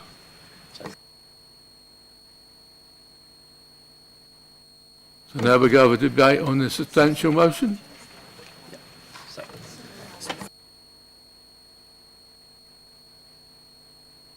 we'll do the Brights first, isn't it? Yeah. We do Joanna Bright first, please. Councillor Joanna Bright. Okay, thank you, Chair.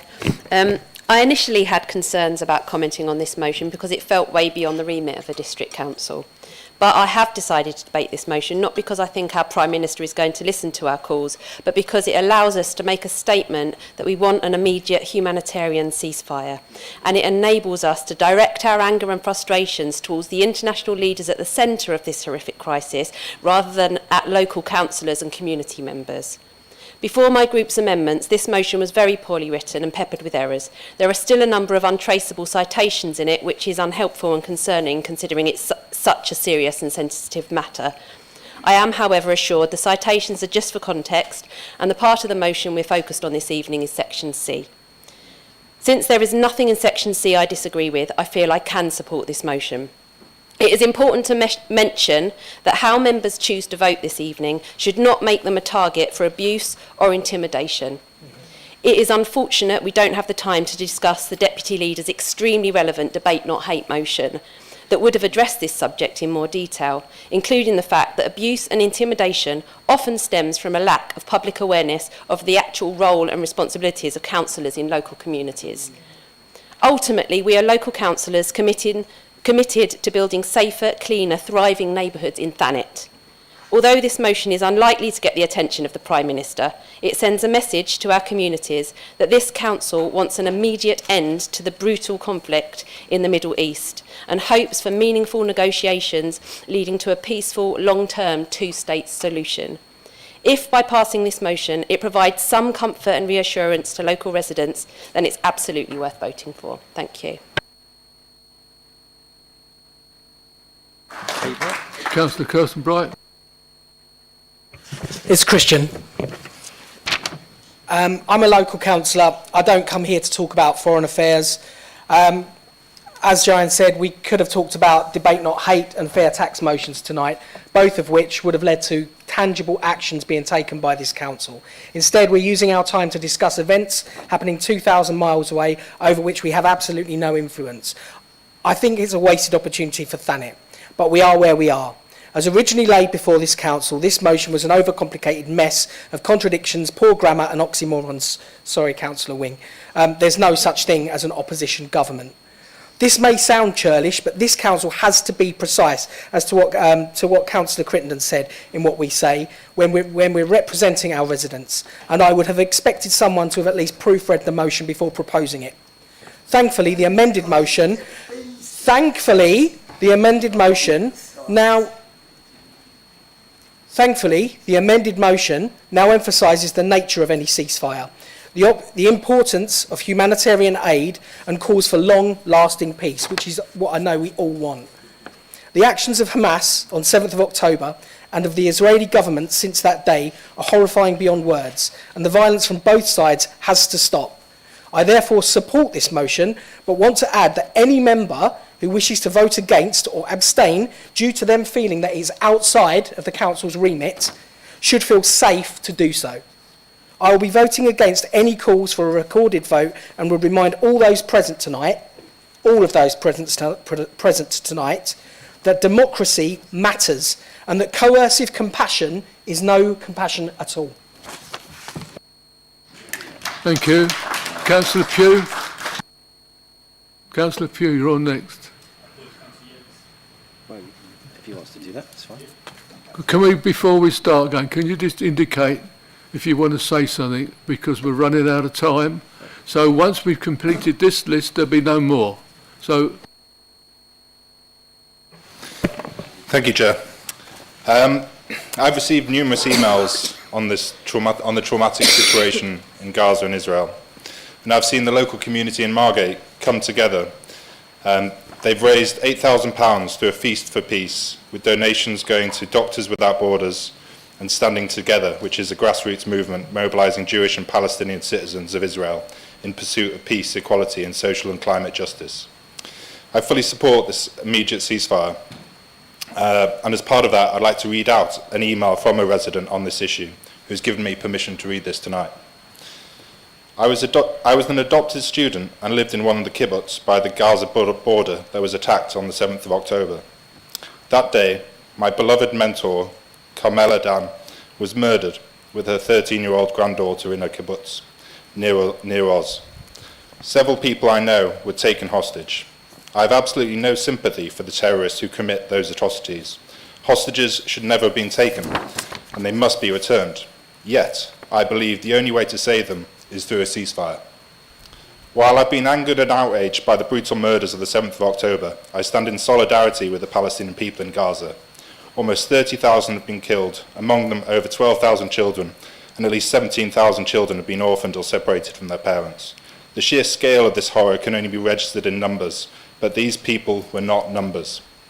Each was an individual who meant everything to somebody. The trauma, loss and fear will scar families for generations. Every day, every minute without action means more loss of innocent life. On Thursday, you have an opportunity to take action that most of us don't have. Survivors are starving to death, with reports of people forced to eat grass and grind cattle feed for flour. Gaza's health system has practically collapsed due to a lack of fuel, electricity and medicine. Now a looming ground assault on Rafah, where millions of exhausted, hungry, heartbroken, displaced people sheltered risk mass ethnic cleansing across the border to Egypt. In the face of all this, silence is not an option. On Thursday, you can stand on the right side of history and demand a permanent ceasefire.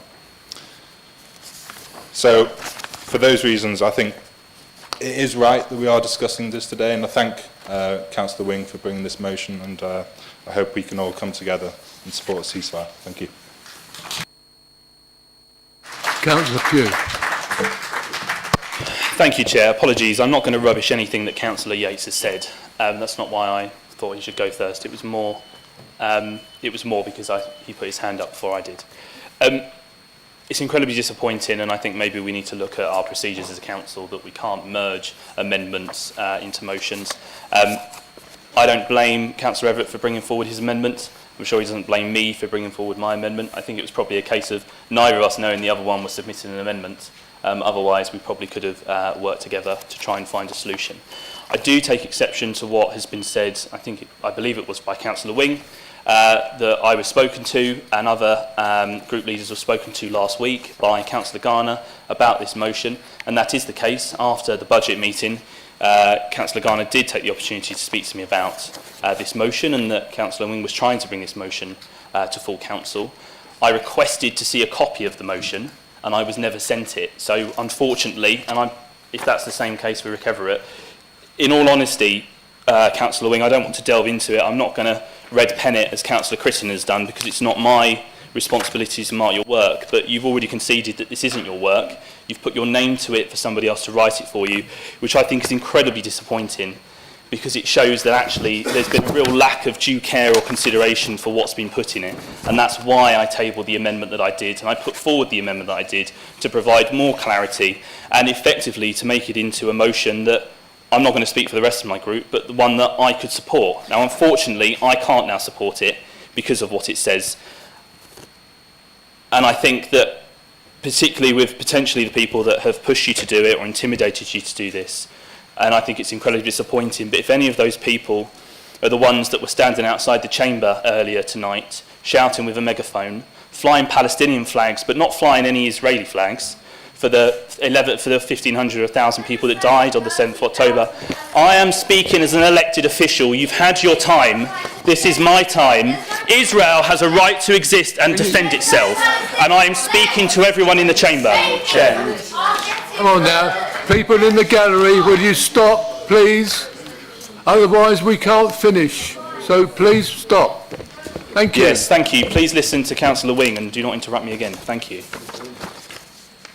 As the protesters outside who were flying Palestinian flags but no Israeli flags, I think it's quite clear and evident from this motion, and it's why I wanted to bring forward an amendment, that this isn't about understanding that thousands of innocent lives and people have died, not just on the 7th of October attack, but also innocent civilians within Palestine. But I reiterate what I said in my amendment, that Israel has a right to defend itself, and that this war has been going on for decades, and it is not something that Israel started, and I don't exactly want anyone to particularly finish it. I want it to end, because I don't want more innocent people to die.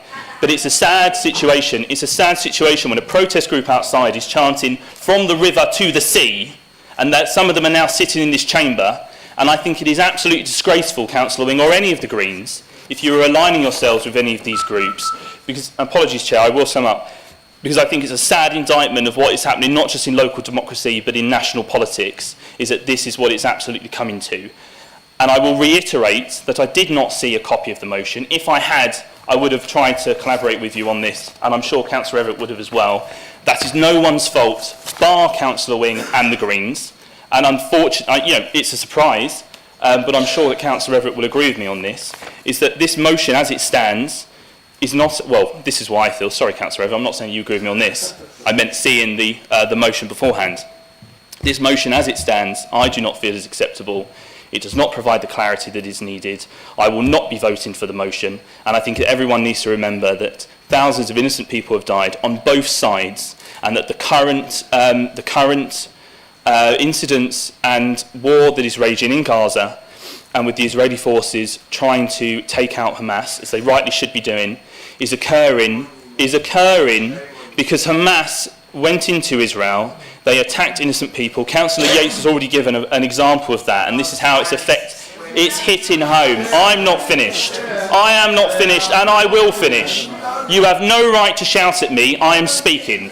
It's as simple as that. You're not. You're not. Carry on. Councillor Pugh, will you sit down? Sorry, I'm not sitting down. Can I finish? Can people in the gallery please let them finish so we can debate it all and have a vote and let democracy go ahead? Otherwise, where are we? Councillor Pugh. Thank you, Chair. Apologies. I wasn't disputing your role within this chamber. Let's not forget that Hamas attacked Israel on the 7th of October. They attacked innocent people at a music festival. One of them who could have been there was a dear friend of my daughter who was planning to travel to Israel and attend that music festival. And I have no doubt that if she had gone, she would have been one of the people that was either killed, raped, or taken hostage back into Gaza. It's as simple as that this is absolutely atrocious. They murdered elderly pensioners at bus stops. They have attacked people in their homes. They beheaded babies. They beheaded babies in their car seats. I will not support this motion, and I will be voting against this motion, as is my right. Thank you, Chair. Come on, the gallery. Will you please be quiet? Thank you. Right, please. Will you listen, please, in the gallery? I would kindly ask you to stop disrupting the procedure of the meeting. If you do not stop the proceedings, I will be forced to clear the public gallery. Point of order, Chair. You are a disgusting little man. You really are. Your Daily Mail.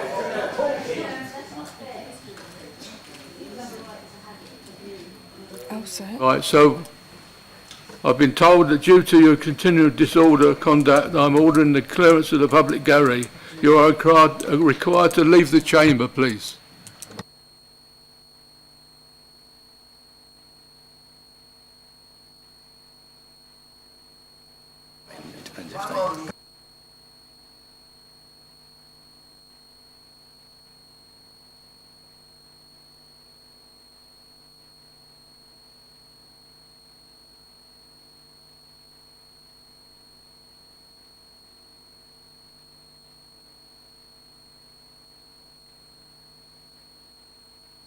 We're going to adjourn for 5 minutes, please.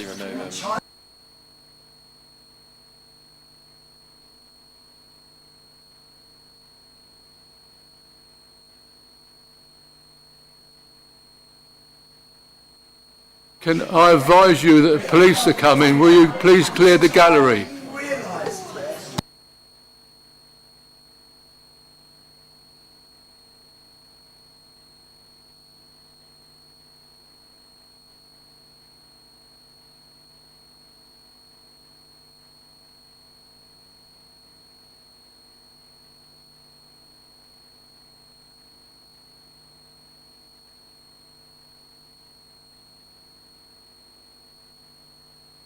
Okay, we're going to resume now, if we can.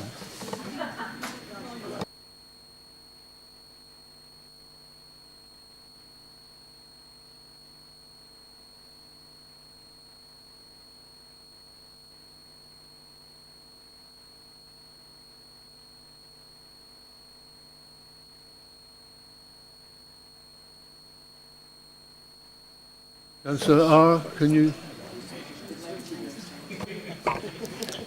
Thank you, Chair. Firstly, I would like to thank Councillor Wing for putting this motion on the table, and I wholeheartedly support our Labour motion, ceasefire now.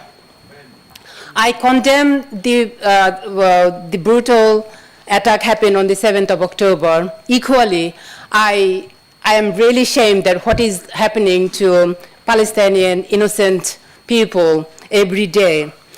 Under the name of self-defense, they're killing innocent people. They're bombing hospitals. There are no medicine. They're cutting the supply of water, electricity, and gas. There are no functioning hospitals in Gaza. Gaza is becoming the graveyard. And not knowing who actually Hamas are. Hamas, I have a big question. I don't know if anybody in this house knows what Hamas are, who Hamas are. So I don't know what will actually happen once the war is over, who is going to rebuild the town, the cities in Palestine. I'm very much concerned about this. So we live in a small district, and we have a very diverse, friendly, caring, kind community.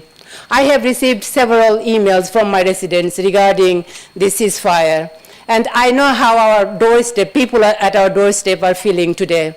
And if we don't come together today, then how they will be feeling after tonight. So I would really urge all my colleagues in this House to support this motion so that they know that we do care about our international friends locally who lives here. We work, I myself work with the interfaith groups, so I have friends from all community, all religion, and I deeply feel sorry for every community who are suffering and the friends who are actually living in our neighborhood and talking about it. When I watch the news every night, I wake up in the morning feeling what is going to happen today. So it mentally affects me. So can you believe the torture, the trauma, the people who are facing in Palestine and how they're going to live for the rest of their lives? This is why I am wholeheartedly supporting this motion, and I hope all my friends will do the same. Thank you.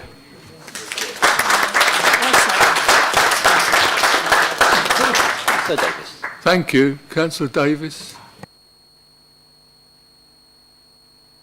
Thank you, Chair.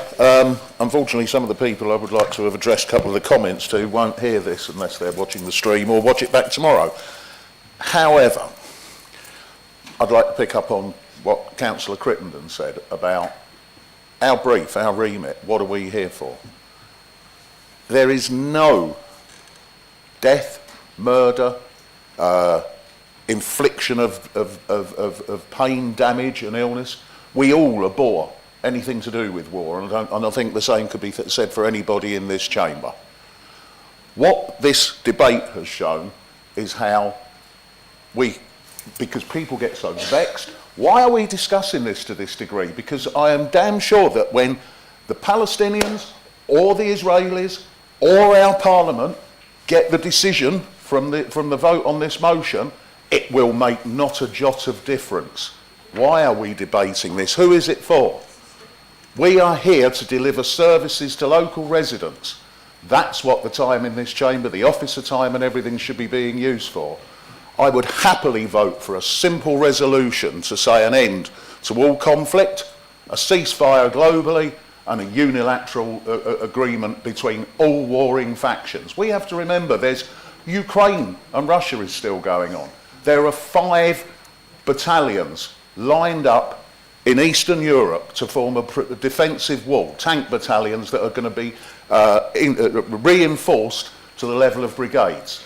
There are other extant threats. We must not. So let's condemn all conflict and all war.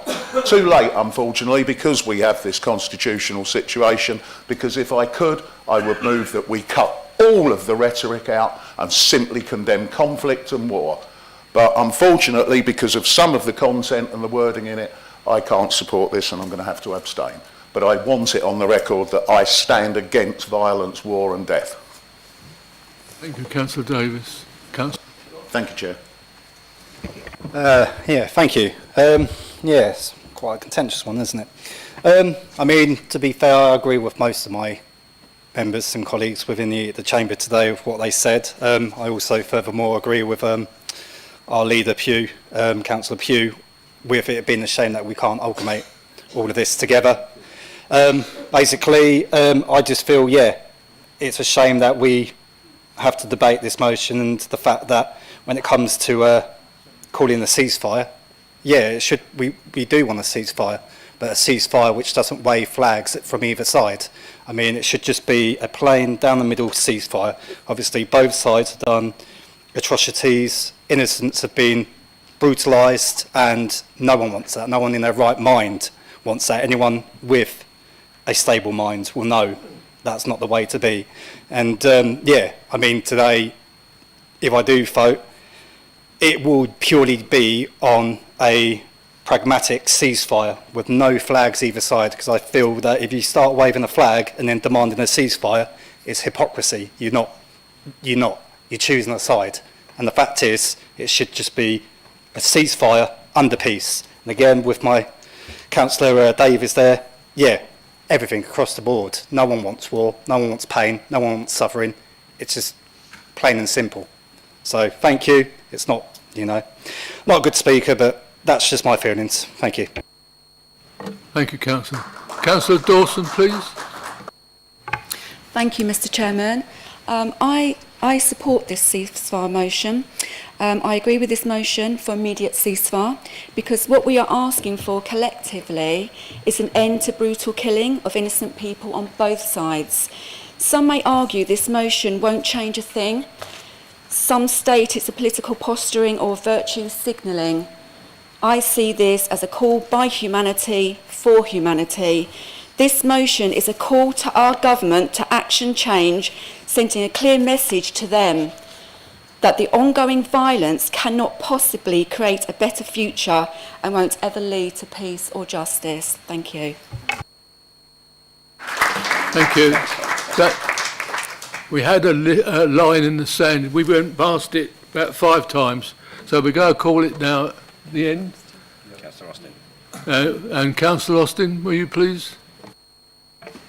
Thank you, Chair. I just wanted to pick up on a couple of things. Yes, we're not expecting that the world powers will look at Thanet District Council's decision and immediately change their ways, but I wanted to pick up on what Councillor Ara said about the signal that we are sending to our local community, and we've gone to great trouble with this motion, which is why it ended up so long, to point out the impact on the local community and the importance of us making this decision this evening to our local community. We're sorry that the motion didn't appeal to everybody when they looked at it originally. We did actually model it on motions that have been approved by other councils. So I'm sorry that that other councils were perhaps more lax in their proofreading than we were. But the citations certainly were things that we had to add in order to prove its relevance to here and now. And I think it is important that this council stands with other councils that are calling on the government to intervene as best they can, but it is particularly important for our citizens that we are seen to be doing this and that we are seen to be supporting them in our quest for peace. And I would point out that for all our deficiencies, we wouldn't be discussing this if the Green Party hadn't brought this motion. Thank you. Thank you. I called upon Councillor Wing to read out the wording of the amended motion once again, please.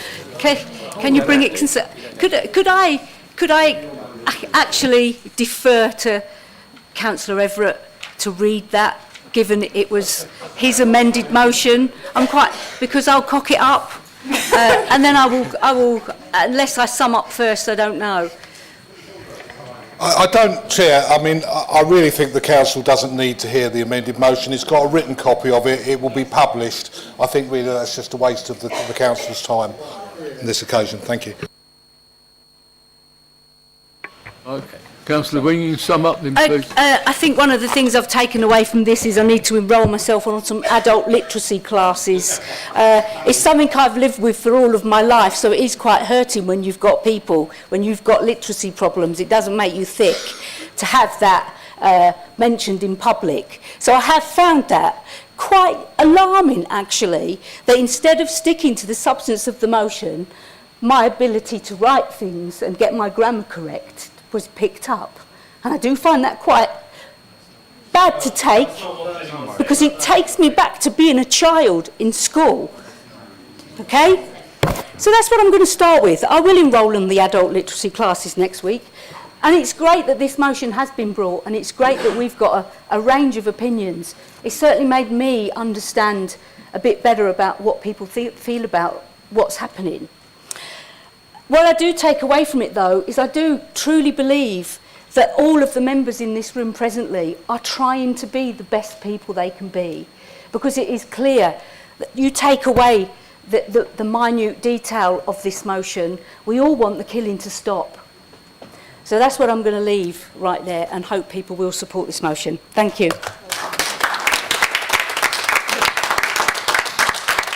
Thank you, Councillor Wing. Can we have a vote on the amended motion, please? Those in favour?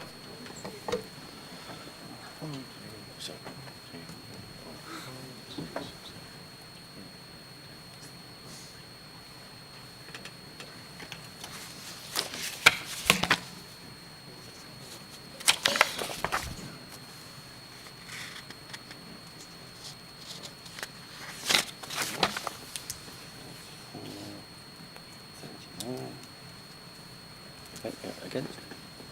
Against? And then abstentions? Abstentions?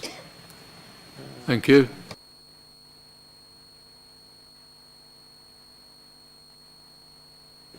That's agreed. Good. So where are we now?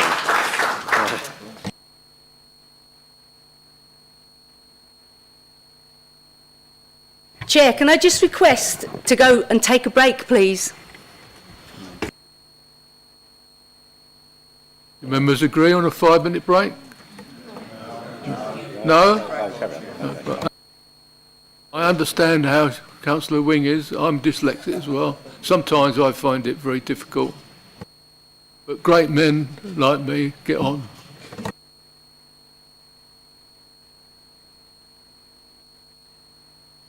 Right, so we're going on to item 9, Leader's Report. I call upon the Leader. Thank you, Chair. And can I start by saying how good it is to see the former leader, Ash Ashby, here this evening. And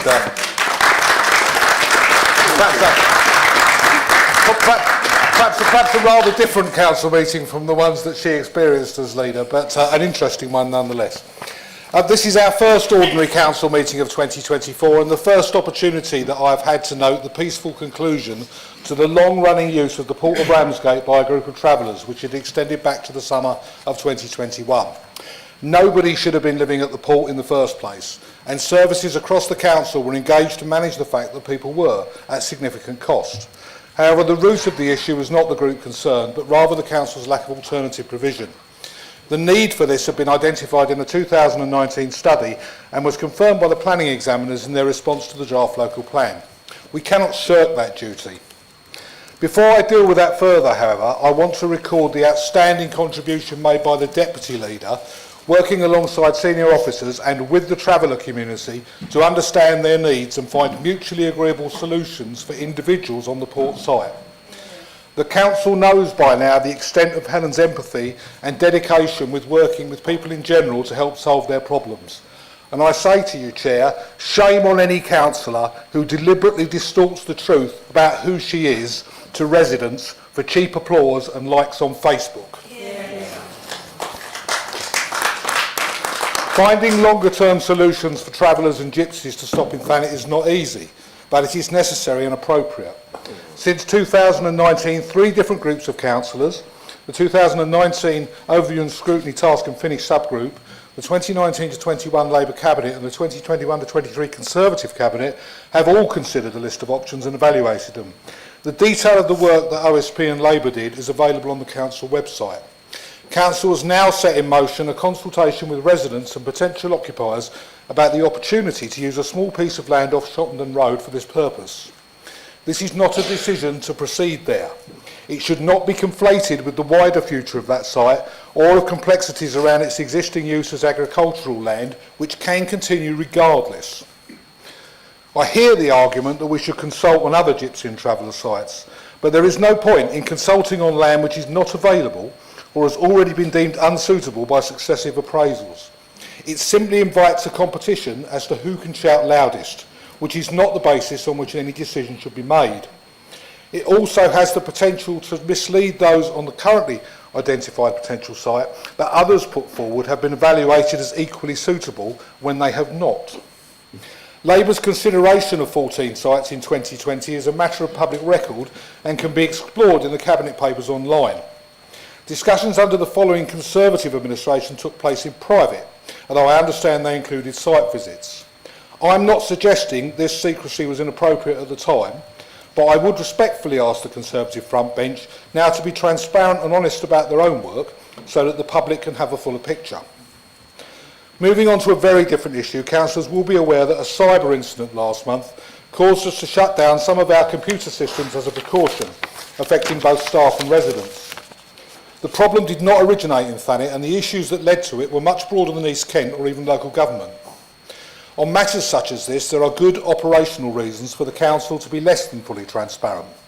But I can report that there is no evidence any information was downloaded from Thanet's system via this incursion. Importantly, disruption for residents was kept to a minimum due to the alternative working methodologies utilised by staff across the council. Thanks to the exceptional commitment of the IT team, much of the work taking place outside of normal hours, we were able to investigate and identify what happened efficiently and restore our systems relatively quickly. I believe we handled this incident well, but what it did show is the potential for more serious disruption. And I'm grateful for the input of Councillor Will Scobie from his professional perspective on managing this risk. Councillors cannot be expected to have a professional level of IT systems expertise, but we do have ultimate responsibility if things go wrong. Consequently, I'm announcing tonight that we will be setting up a new Cabinet Advisory Group, which I will chair, to consider the Council's IT security going forward. There will inevitably be budget implications, and Cabinet is likely to bring forward a growth bid in the 2025-26 budget. There will need to be additional spending before that in 2024-25, but we believe that is manageable. While on the subject of Cabinet Advisory Groups, I can report that the Equalities CAG will very shortly be established now that we have officers in post to update our policies. I was pleased to attend the Holocaust Memorial Day ceremony at the Thanet and District Reform Synagogue in Ramsgate at the invitation of the Ramsgate Mayor, Councillor Pat Moore, on January 27th, along with Councillors Pugh and Garner, other councillors and representatives of other faiths and groups. These included members of the Ukrainian community and both Councillor Roshanara and former Councillor Aaron Roth, who are of course both Muslims. My point is that we are united in recognising the continuing need to remember the victims of genocide. It was a poignant and chastening occasion, but also an important and enlightening one, and we can draw strength from coming together to acknowledge and understand the terrible things that have happened to guard against them happening again. Work continues on the regeneration projects in Margate and Ramsgate. A detailed Cabinet update reporting to the Ramsgate projects was published in January, and a similar Margate report was published yesterday ahead of the Cabinet next Thursday. They have also been the subject of member briefings and are being debated by overview and scrutiny. I gave a commitment to meet the Thanet Fishermen's Association, which meeting took place and all agreed was useful and productive. The Council recognises the importance of supporting the fishing fleet, and we will continue to explore how we can best do so within and beyond the scope of the Levelling Up Award. We knew that the potential sum now being mentioned in connection with the port infrastructure project would cause concern, and rightly so. But we need to understand the opportunity and risk in more detail before reaching conclusions. The present approach to the port was supported cross-party before the last local elections, and it should be explored to the full, calmly and responsibly, and not, as above, on the basis of who can shout loudest. Ultimately, the port works need to be affordable and provide value for money for the district, but all the facts need to be available so that we can decide how best to proceed. In Margate, the decision by the new owners of Dreamland not to take forward the £4 million allocation of funding from the town deal has created a different opportunity.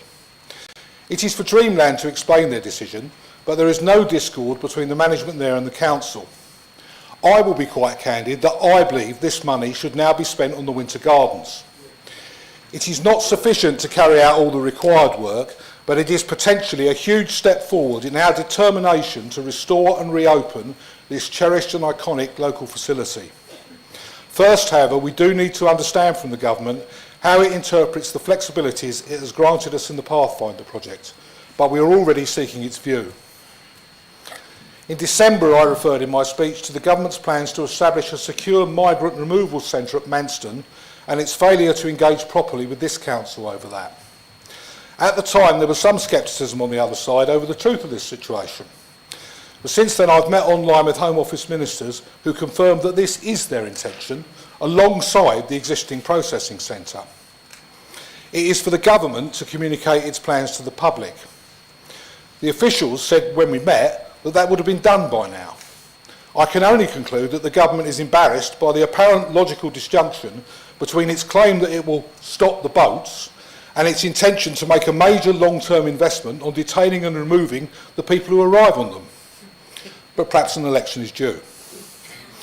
North Thanet MP Sir Roger Gale made a rather strange public intervention, claiming that these facilities could eventually be handed over to this council to accommodate Thanet residents requiring temporary accommodation. I will only say that this was as much news to the Home Office as it was to us. It is not a likely scenario. Despite that, we do have a constructive relationship with our two local MPs, notwithstanding that some of us will be working hard this year to remove them. The Council will be aware that the South Thanet MP, Craig McKinley, has been seriously and dangerously ill, which has limited his recent interaction with us, and I'm sure that the whole Council wishes Craig well in his recovery. We have a new corporate plan, adopted without dissent or amendment a fortnight ago, and a balanced budget for the year ahead, which directly addresses the concerns expressed by residents. There are a myriad of small and large projects in the pipeline, which I am convinced will make the lives of the people in Thanet better in small but significant ways. In May, we reach the 50th anniversary of this Council's formation. Let's mark it by making a real difference in 2024 for everyone we represent.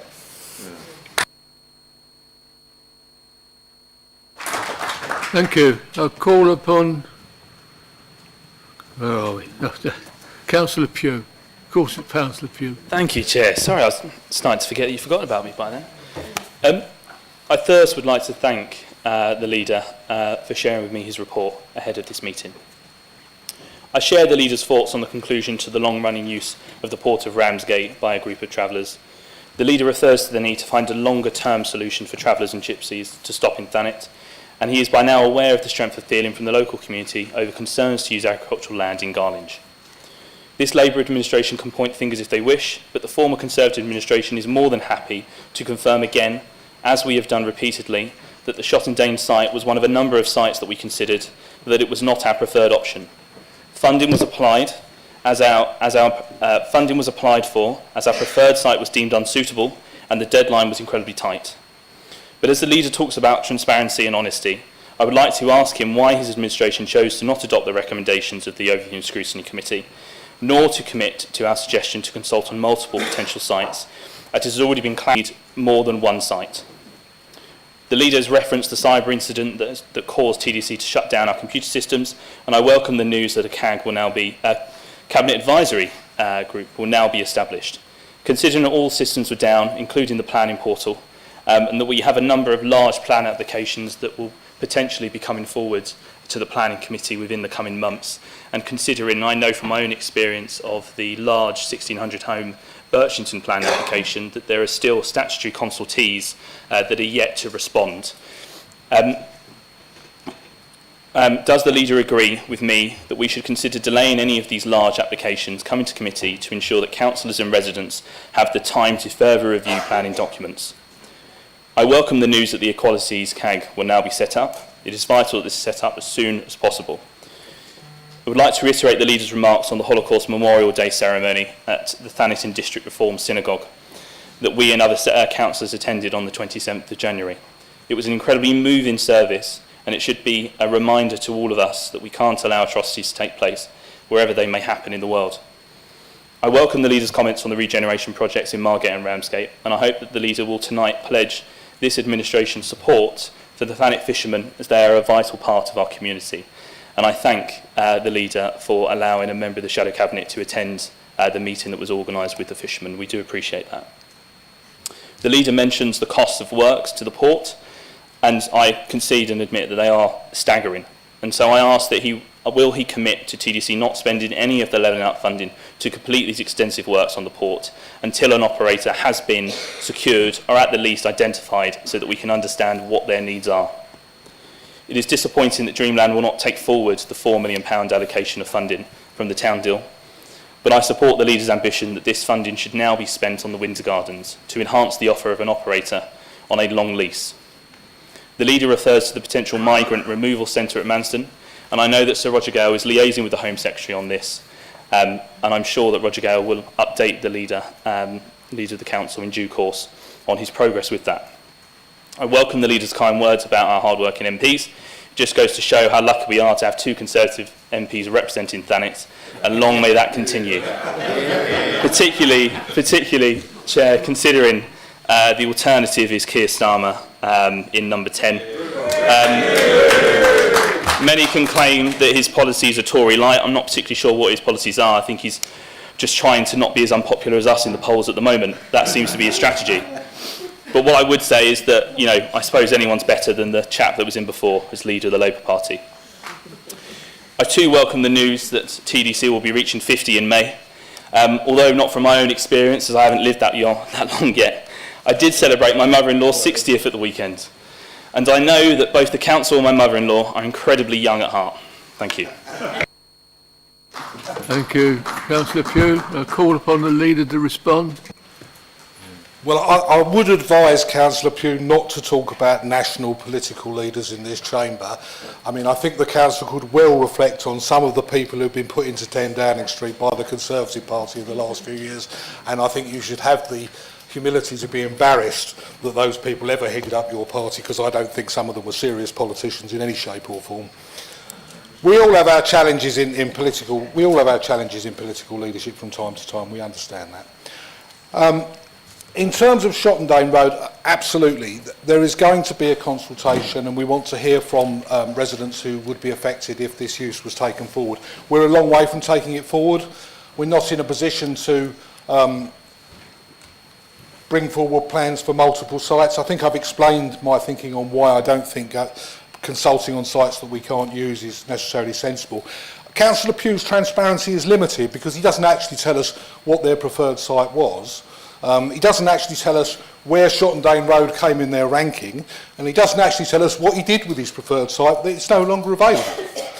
But perhaps he'll share that with the media in future, because we'll look forward to hearing it.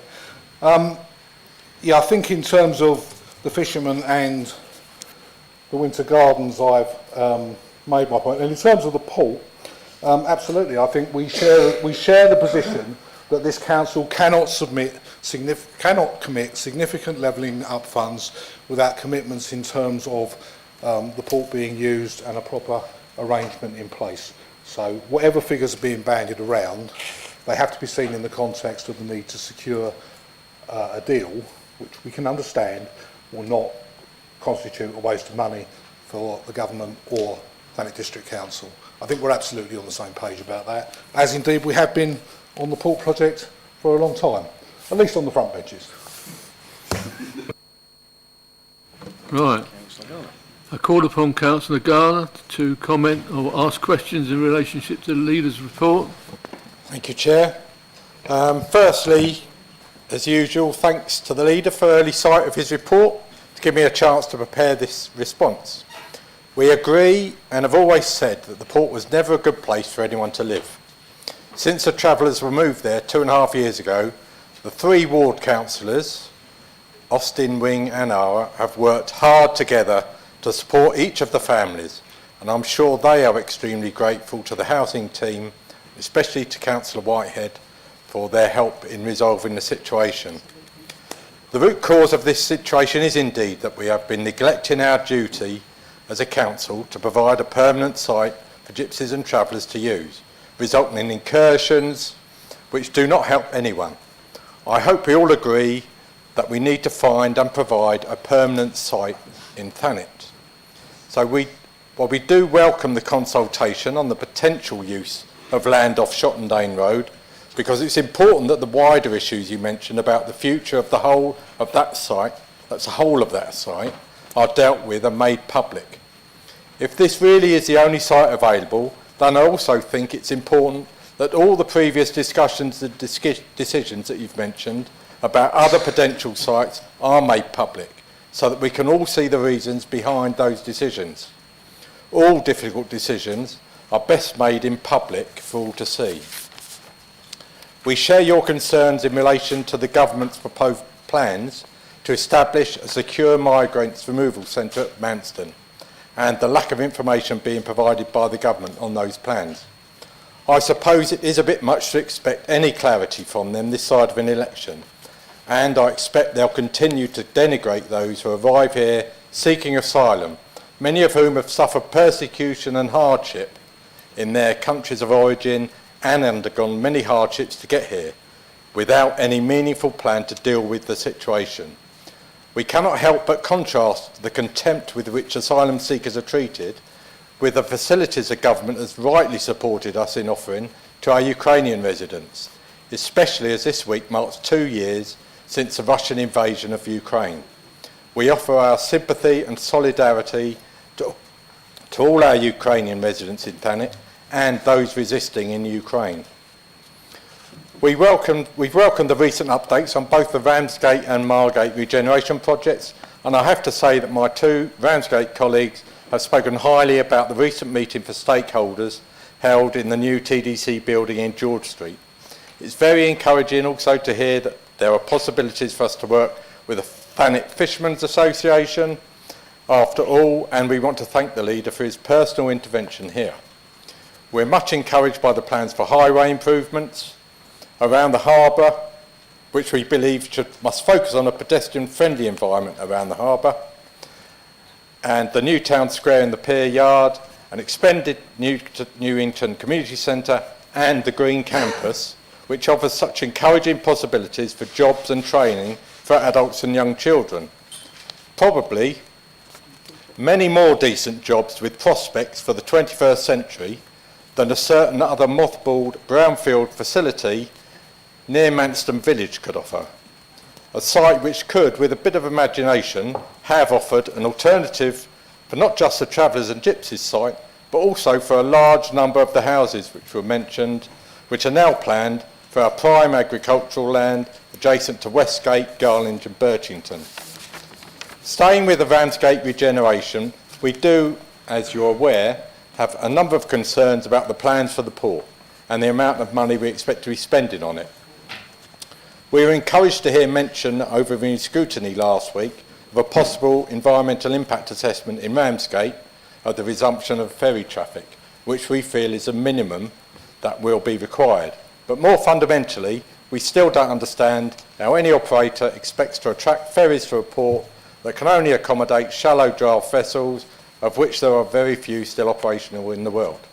We are pleased to note and hear your reassurance that no money will be spent on or committed until we are sure that we have an operator in place who can run the port efficiently and address these concerns.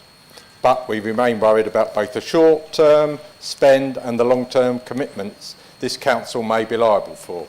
I will finish by highlighting a point that I believe was well made by Councillor Wing at last week's overview and scrutiny meeting. The decisions that are taken here and were discussed there are political ones. Officers are taking forward what members have decided on our behalf, and we thank those officers for the hard work they are doing on this. Thank you. Thank you. I'll call upon the leader to respond. Thank you, Chair. I mean, I think that a lot of what Councillor Garner said indicated our agreement, and I endorse what he says about the situation in Ukraine, because in view of the very serious events in the Middle East, it's substantially been elbowed out of the news. So I think that we should have in our minds and in our hearts the Ukrainian people and what is happening in that area. I do quite enjoy the scrutiny discussions about regeneration, and I think that they're really useful, and I'm really pleased that we decided to bring key decisions to scrutiny before taking them to Cabinet. I think that that has really added value to the process, and I don't always agree with what Councillor Davis says at scrutiny, but nonetheless, I think it's important that those arguments are heard and tested out.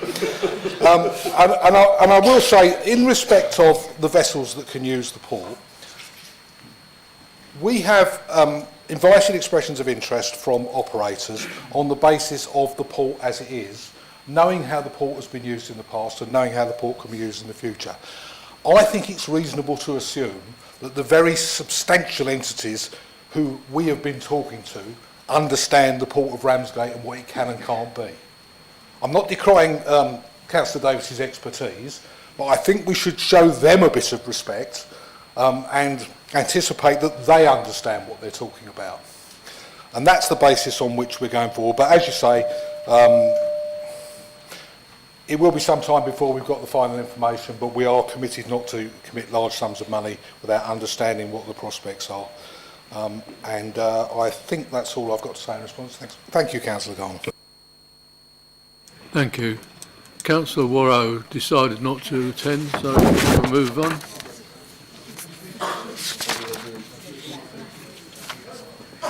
Can I call upon Councillor Fellows to present the report from the Overview and Scrutiny panel?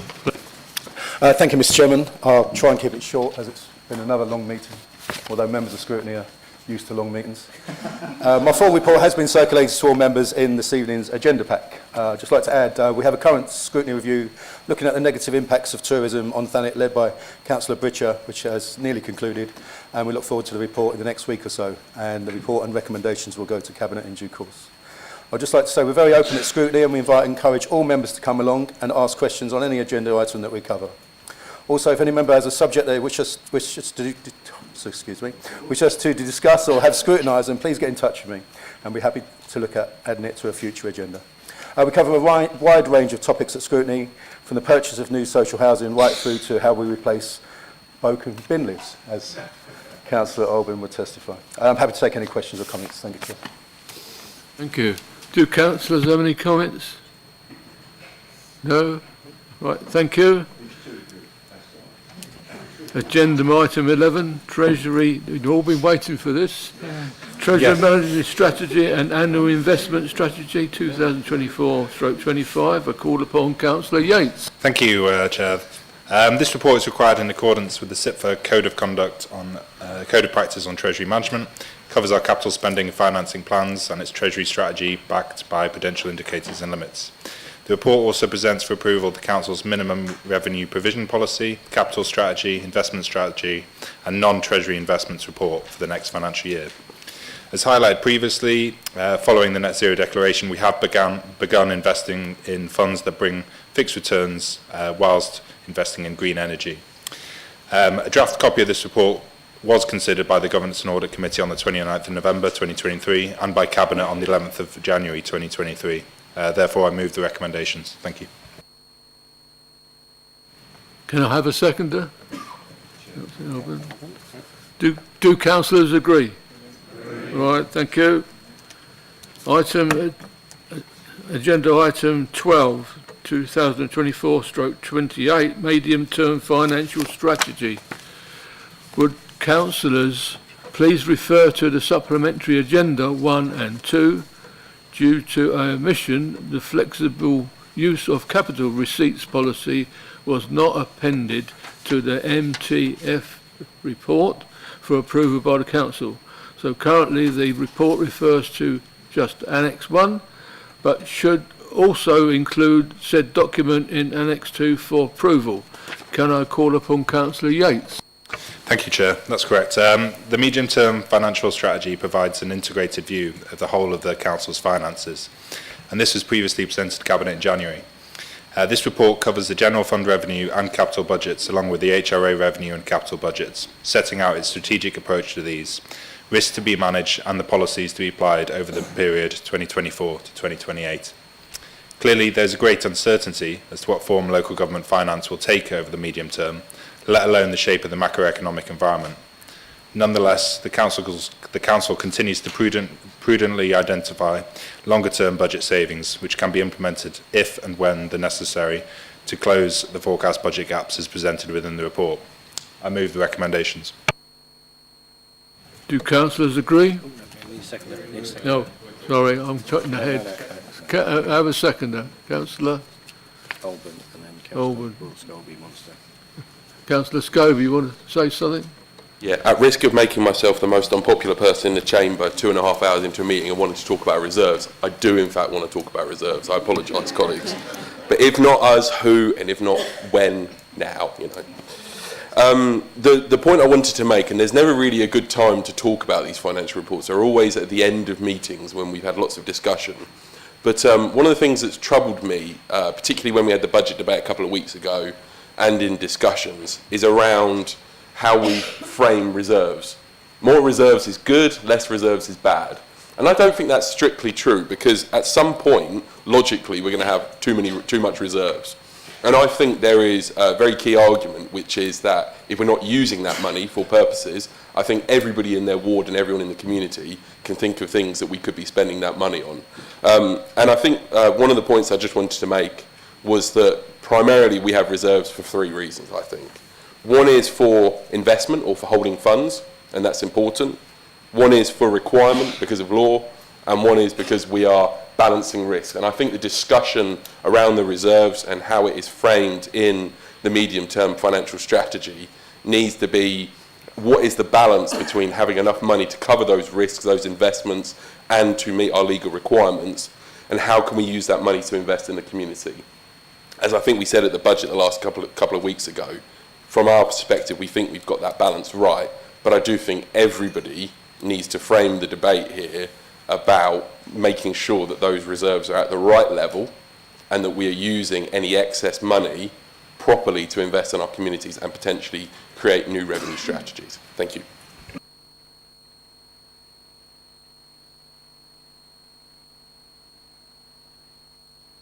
Councillor Yates? Yeah, so I couldn't really agree more, and I would say that as well as that, we've been one of the only councils in the county who have actually agreed the DCRIM fund spending plans with Kent County Council.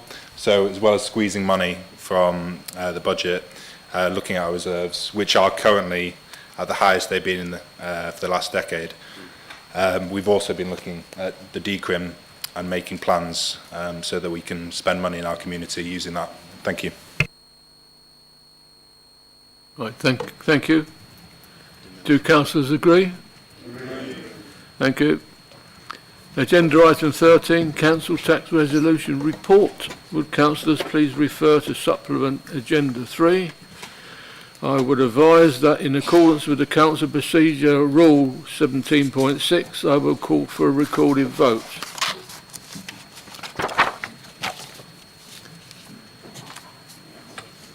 Vote on the motion or any amendments and any substantial motions. I call upon Councillor Yates. Yep. I believe I just introduced the report now, is that correct, Chair? Yes, I've taken that as a yes. This report enables the council to set its element of the council tax for 2024-25. However, in reality, there's no room for variation from the proposal presented in the report. The real business and hard work of the budget setting process was conducted at Council 2 weeks ago when members agreed our budget. Next year's budget is predicated on the 2.99% increase in council tax that is presented for approval in this report, and we cannot consider any further increase without subjecting a proposal to a local referendum. As a billing authority, Thanet District Council also collects council tax on behalf of a number of other public authorities and bodies. Now that these organisations have set their council tax requirements for next year, the council can also resolve the total council tax billable for Thanet residents across the district for 2024-25. I move the recommendations. Thank you. Can I call upon a seconder?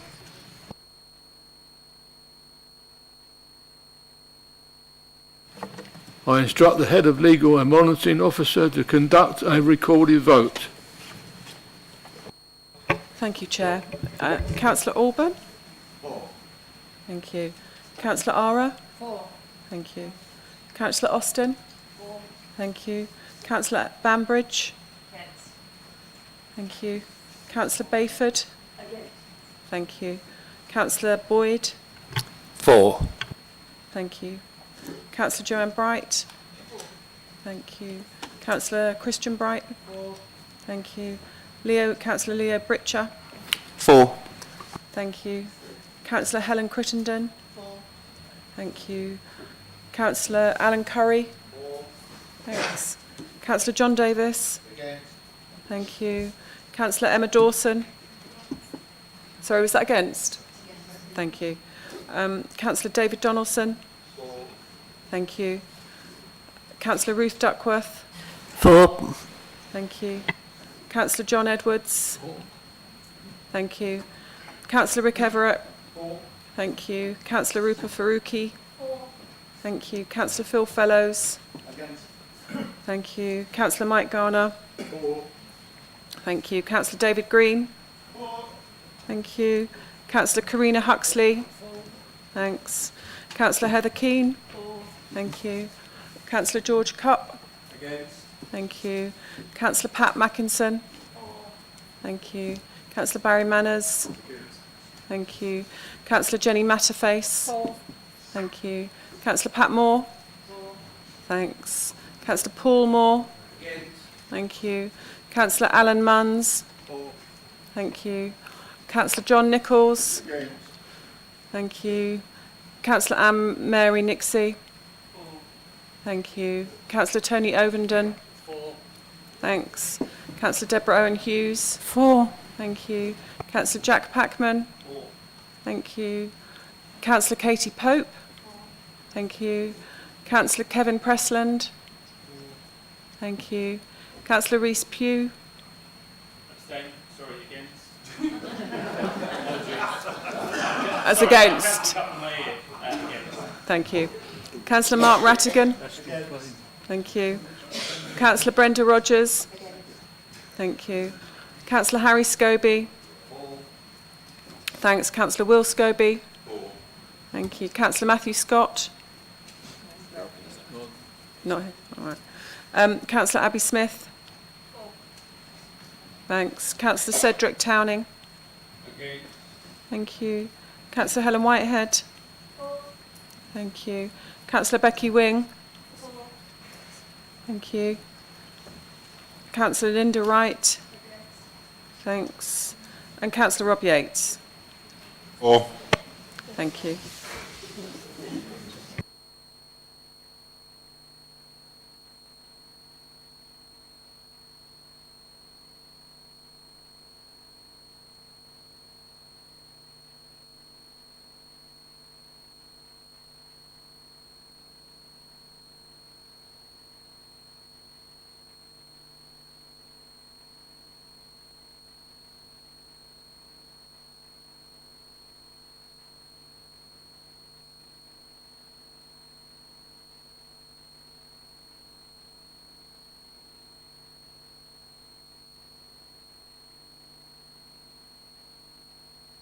(34 for), 14 against, and 1 abstention. So, thank you for that. We move on. Agenda item 14, Councillors' Allowance Scheme 24-25. I move that the recommendation as set out in the report be adopted. Can the Vice Chair second? Seconded, Chair. Do councillors agree? Okay, go have a vote. Have a vote, show of hands. Right, we're going to have You can, if you, we need to have a vote.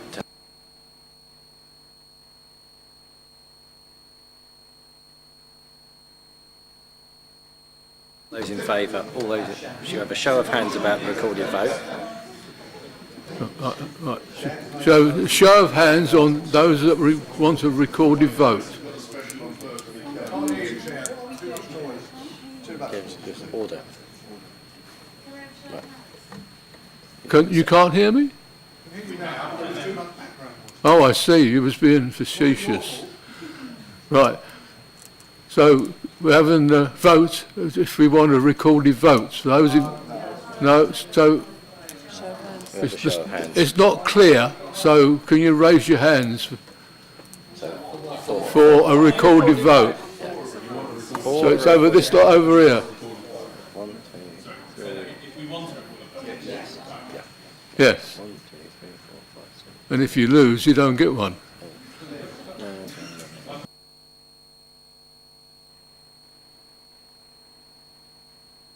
Those against?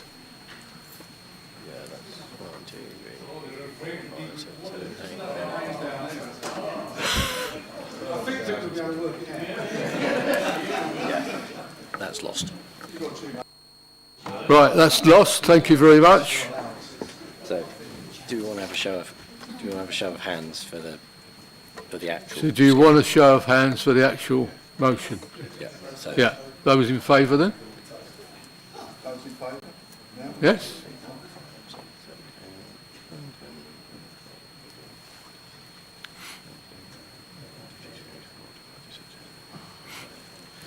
Okay. Yeah.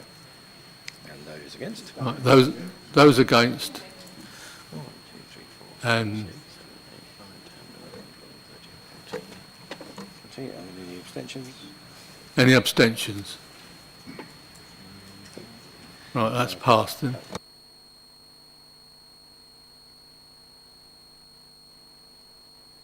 Agenda item 15, committees, panels and boards. Would councillors please refer to supplementary agenda 1 So that's proportionality. I am pleased to say that the consensus among group leaders has been achieved, and so therefore I move that the Council approves the proportionality between groups and for committees, panels and boards as shown in the report. Would the Vice Chair second? Seconded. Do councillors agree? Right, thank you. Nomination of councillors to serve on committees. Right.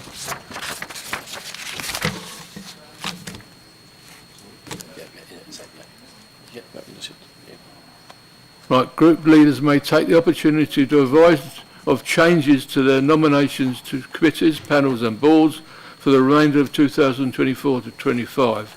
Councillor Everett, do you wish to advise of any nomination changes? No, thank you, Chair.